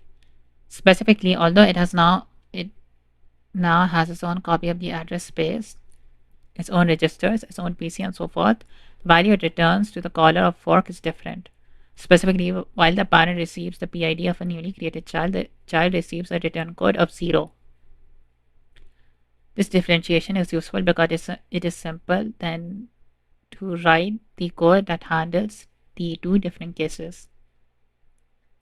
You might also have noticed the output of P1.c is not deterministic. While the child process is created, there are now two active processes in the system that we care about, the parent and the child. Assuming we are now running on a system with a single CPU, then either the child or the parent might run at that point. In our example, the parent did and thus printed out that message first. In other cases, the opposite might happen. Okay, so it is possible that the child might print first. The CPU scheduler, a topic we'll discuss in great detail soon, determines which process runs at a given moment in time. Because the scheduler is complex, we cannot usually make strong assumptions about what it will choose to do, and hence which process will run first. This non-determinism, as it turns out, leads to some interesting problems, particularly multi-threaded programming. Hence, we will see a lot of non-determinism when we study concurrency in the second part of the book. So far, we haven't done much, just created a child that prints out a message and exits. Sometimes, as it turns out, it is quite useful for a parent to wait for a child process to finish what it has been doing. This task is accomplished with the wait system call, or its more complete sibling, wait PID. In this example, P2.c, the parent process calls wait to delay its execution until the child finishes executing. Okay, let's go to this.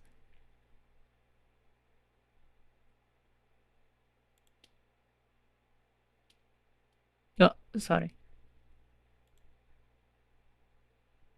This.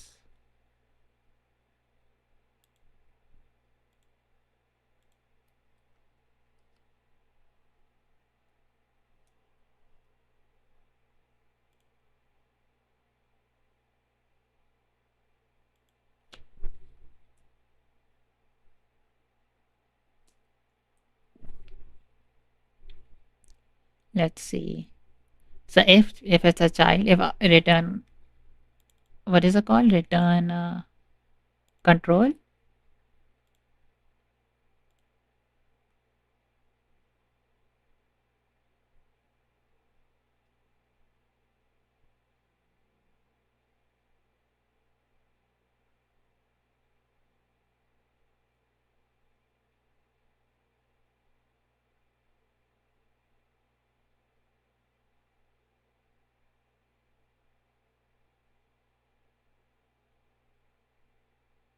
Return code.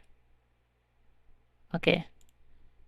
So if it's a parent, then we wait. Why is it null?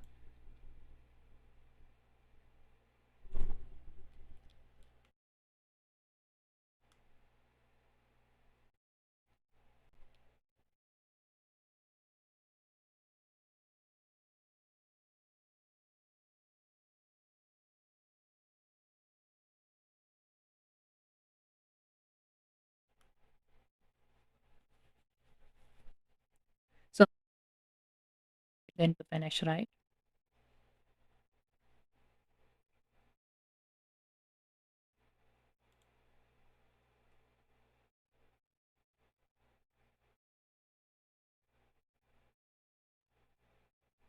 Adding a wait call to the code above makes the output deterministic.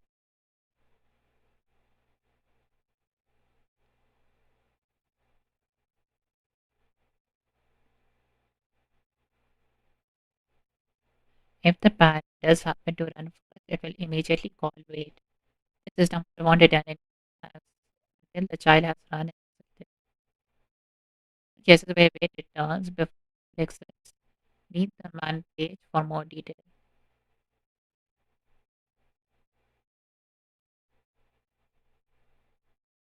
Fix, but wait, what's the input? What's the in? What is this now?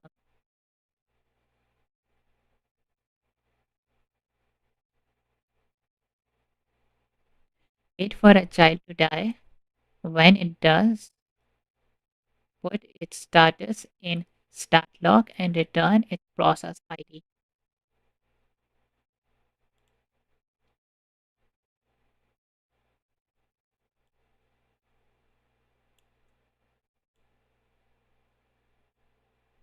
What if I do two forks?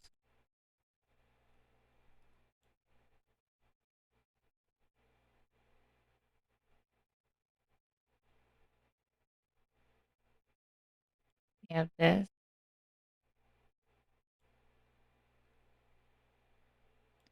RC.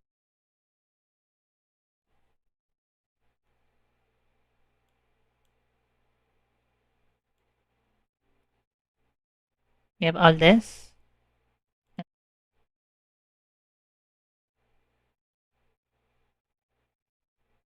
and then RC2 is less than tail, RT is RC.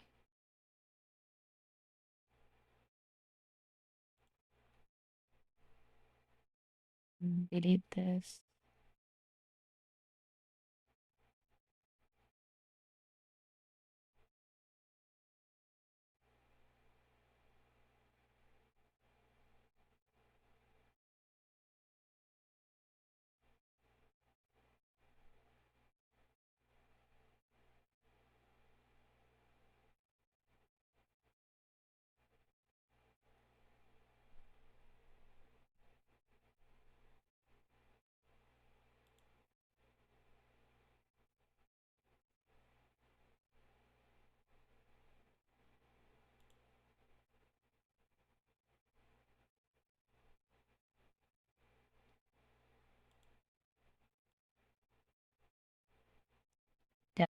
Delete.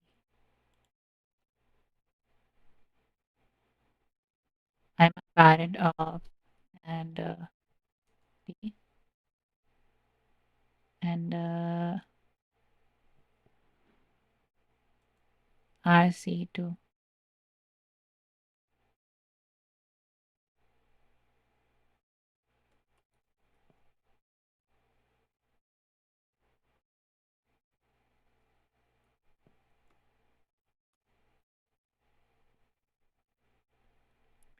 Do some E. Hello,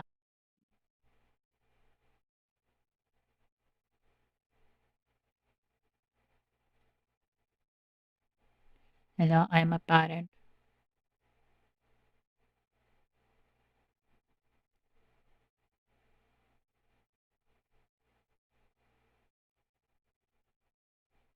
It waits for all children to die, right? Not just one.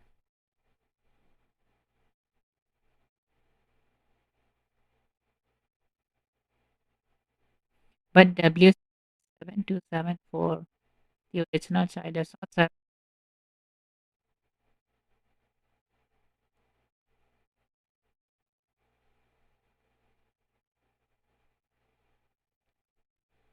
Maybe it's waiting for the.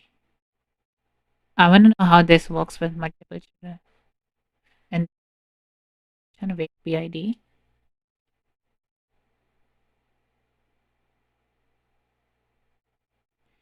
For a child of matching PID to die.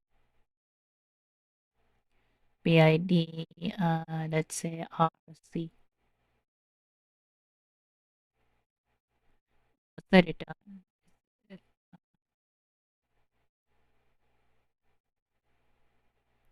If successful, return PID at just start log.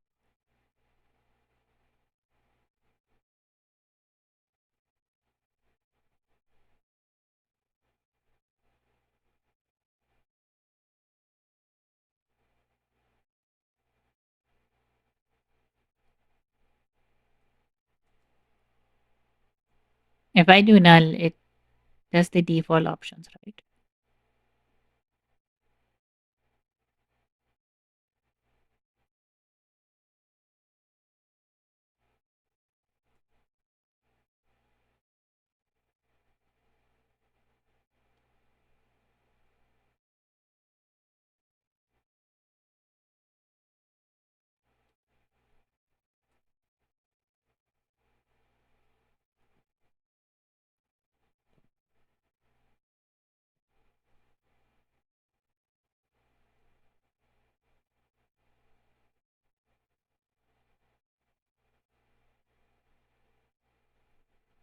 So I waited for this one.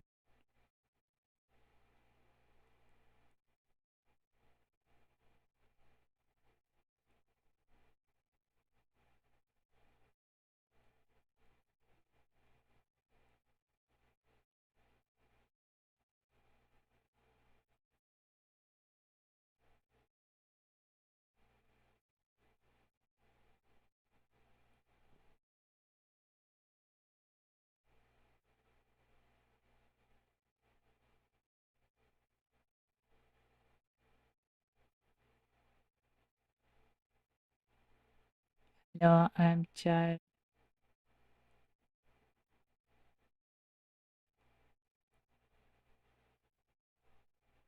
I should type second child.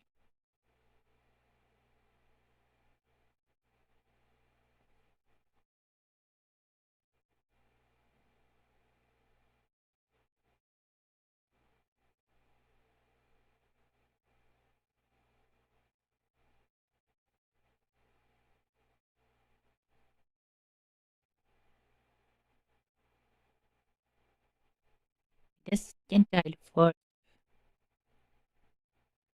and then it says, hello, I'm first child.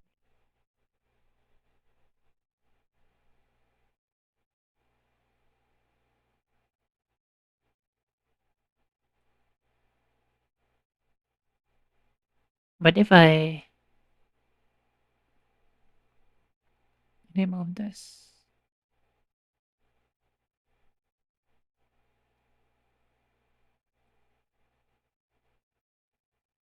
if I do first child first,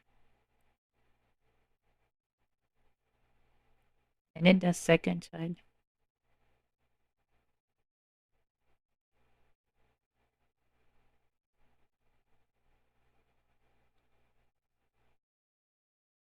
So, but that the parent would be first, and then the second child would come next, because it's not waiting for the second child, right?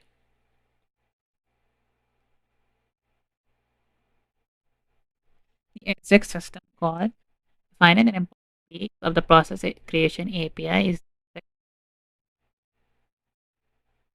in Linux. There are 6 variants of exec command.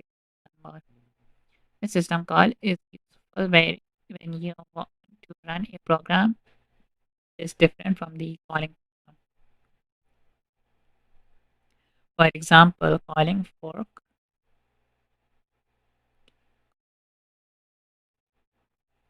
in u.c is only useful if you keep running copies of the same program. Where of your program exec does just that. This example, the child process calls exec vp to run the program wc, which is a word counting program. In fact, it runs wc on the source file pp.c, telling us the words and the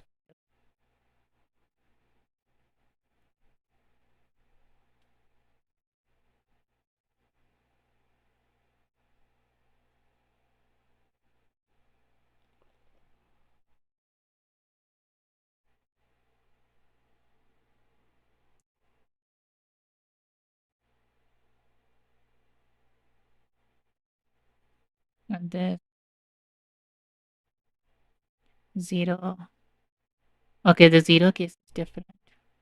So they say, hello, I am a child, and then my args 3, stdrd up, program wc, tr3, and then 2 is null.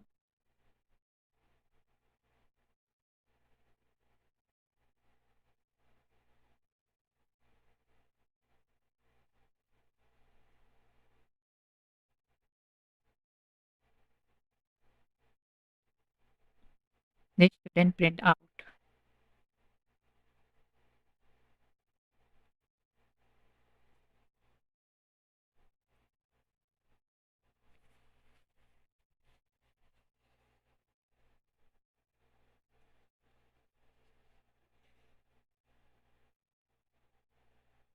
Oh, it shouldn't be p3 dot, should be main.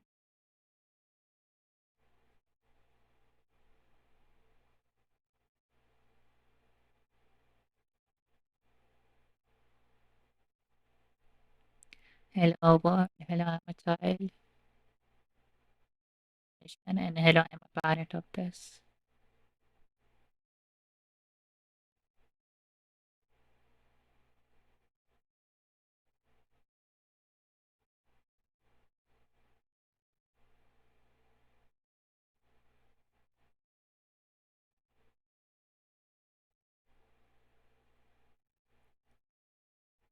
Example, the child passes was exec vp in order to run the program wc, which is a word counting program. In fact, it runs the source file p3.c. That's telling us how many lines, words, and bytes are found in the file.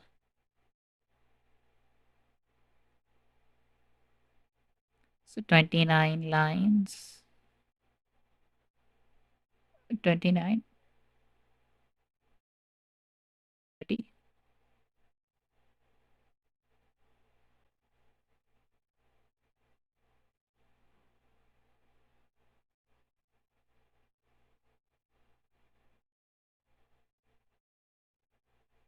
Or does it exclude 6?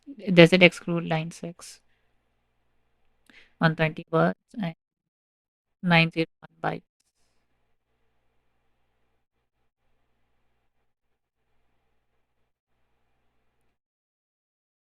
It's strange. Its partner in crime exec is not normal either, but it does give it the name of an executable and some arguments. It loads code from that. It loads code from that, overwrites its current code segment with it. The heap and the stack and other parts of the memory space of the program are reinitialized. Then the OS simply runs that program, passing in any arguments as the argv of that process.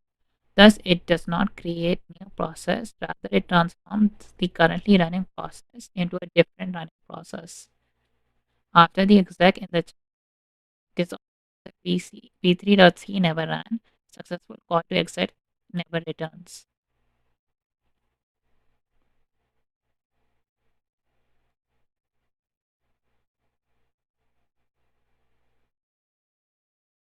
Hold on. What about F? They shouldn't print out.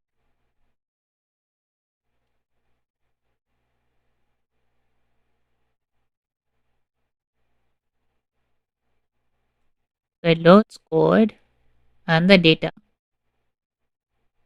overrides its current code segment. And the program is reinitialized.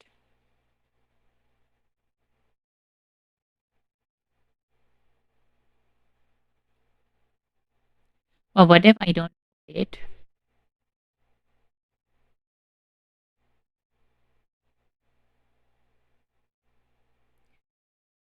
Wait. If ZVP.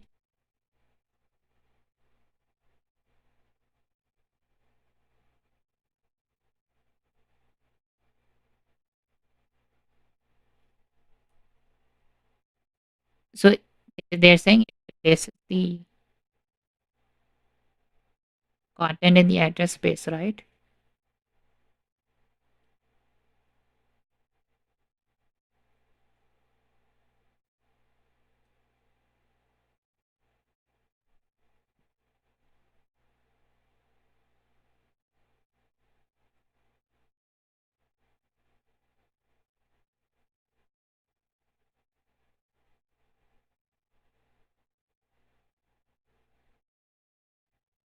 So how is this running when all the things were replaced?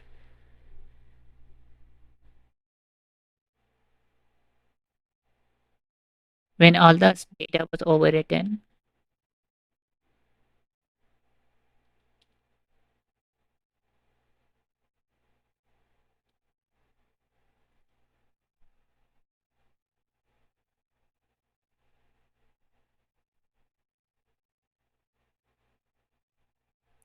it does not create new processes.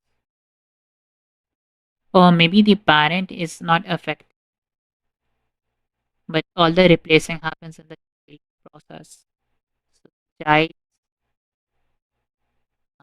child process.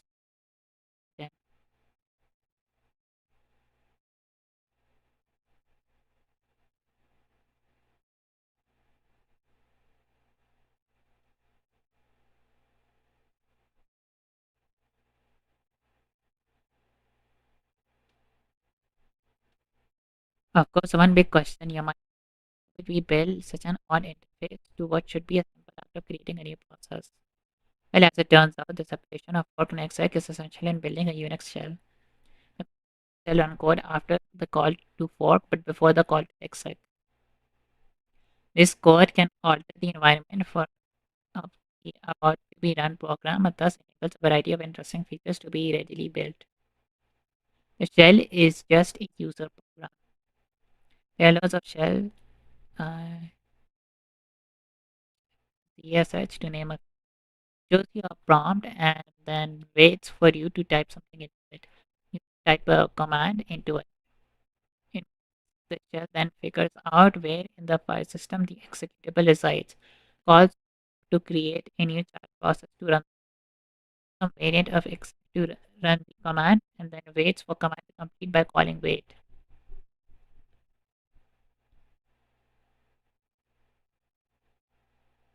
Calls fork, calls some variant of exec, then waits. So in the shell, when we run a command in the fork exec wait, and the child completes from wait and prints out a prompt again. The command. Separation of fork and exec allows the shell to do a whole bunch of useful things rather easily. For example, prompt wc v3.c. Oh, the output of this goes to new.txt.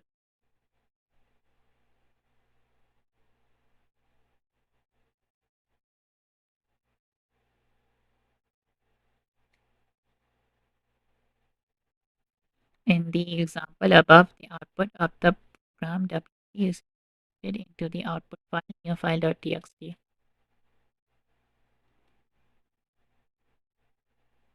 The way the shell accomplishes this task is quite simple. When the child is created before exec, the shell chooses standard out, opens the file newfile.txt.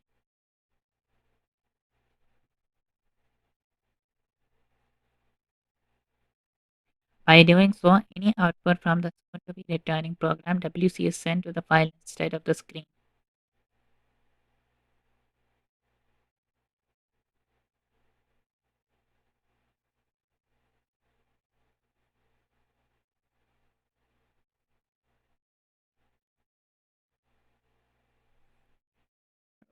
5.4 shows a program that does exactly this. The reason this redirection works is due to an assumption about how an operating system manages file descriptors. The next system start looking for free file descriptors at 0 std out file number, first available one, and thus get assigned when open is called. write by the child process to the standard output file descriptor.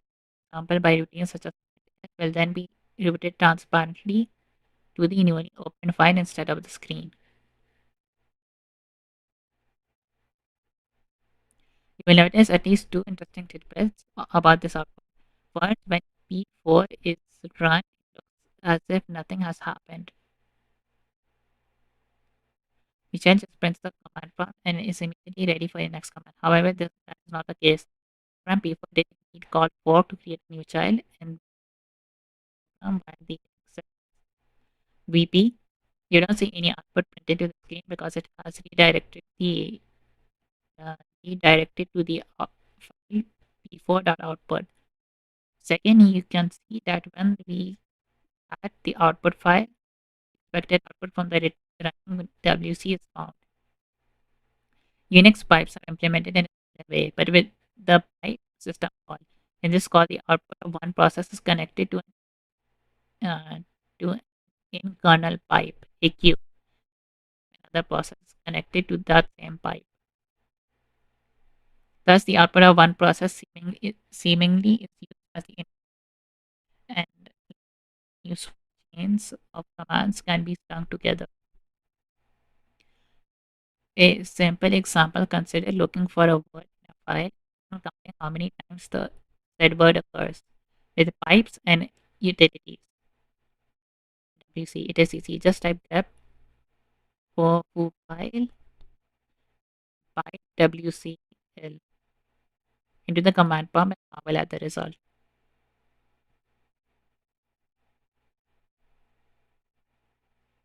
With pipe, the output of this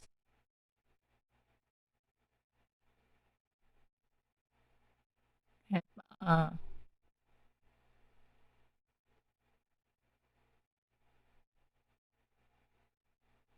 uh, yeah, the output of this is the input of this, right?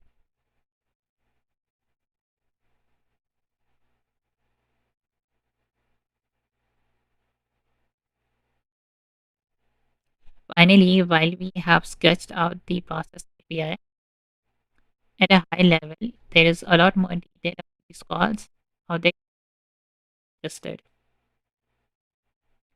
For now, suffice it to say that forking as a combination is a powerful way to create and manipulate processes.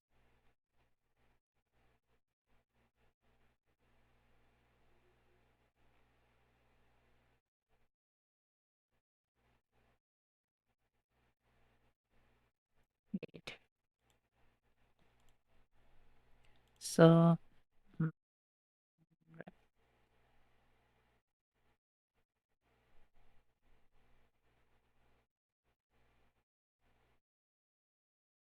the O option in grep.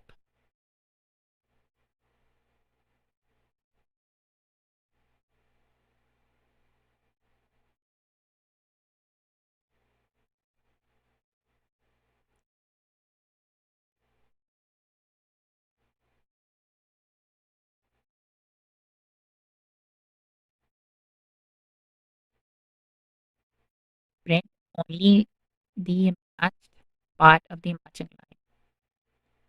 With each such part on a separate output line.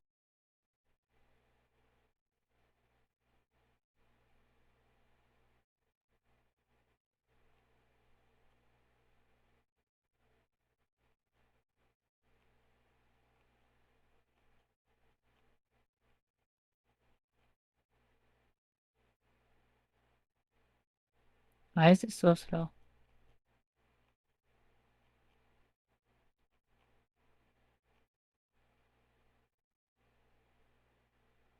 Red lines that match patterns. Grep searches for patterns in each file is one or more patterns separated by new line character.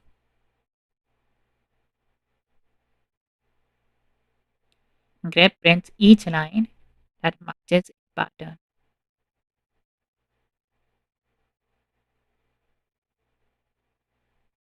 The pattern should be quoted when grep is used in a shell command.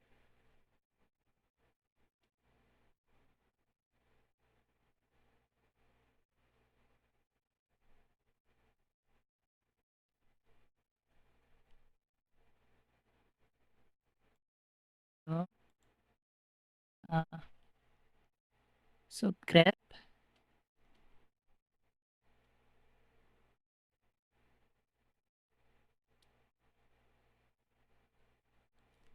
I do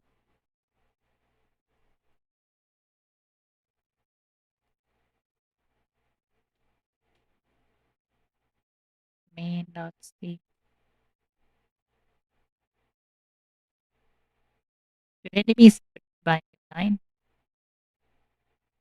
What do O, the O flag?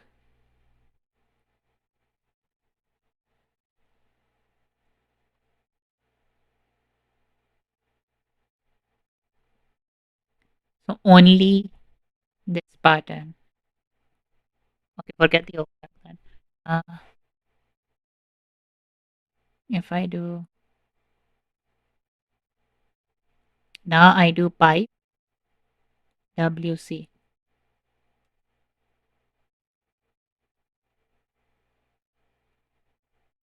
5, 1, 2, 3, 4, 5, 10 words, okay, and then 101 pipe. What is oh yeah, just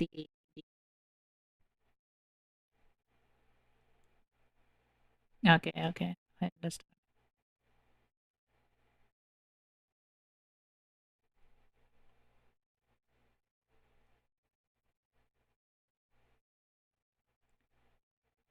Process control and users.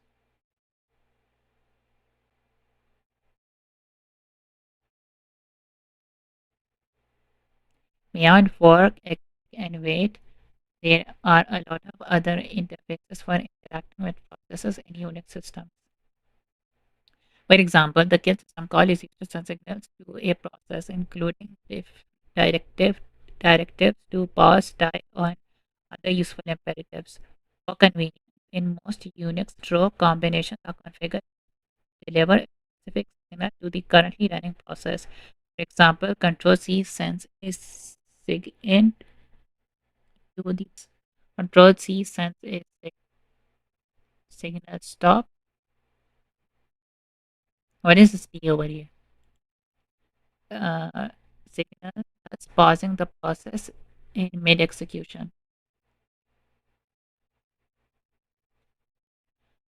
A signal subsystem provides a rich interface to deliver external events to processes, including ways to receive and process within individual processes and ways to send signals to individual processes as well as process groups.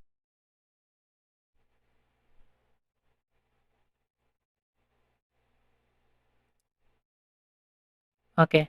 To use this form of communication, a process should use the signal system call to catch various signals. This ensures that when a signal is delivered to a process, spend its normal execution is occurred in response to the signal. This really raises the question who can send a signal to a process and who cannot. During the systems used can have multiple using them at the same time. If one of these people can arbitrarily send signals such as SIGINT, the usability and security of the system will be compromised. As a result, modern systems include a strong connection to the notion of a user. The user, after entering a password to establish credentials, logs in to gain access to system resources. The user may then launch one or many processes and exercise full control over them. Users generally can only control their own processes. It is the job of the operating system to parcel out resources to meet.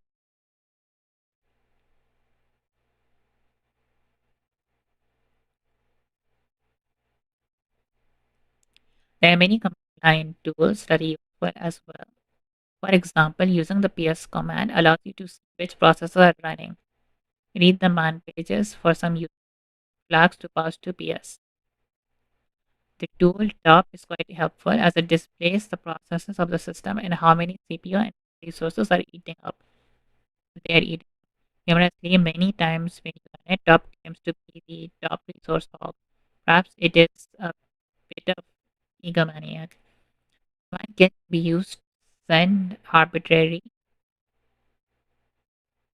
signals to processes as a as an the more user friendly all. Be sure to use these carefully. If you accidentally kill your window manager, the computer you're sitting in front of may become difficult.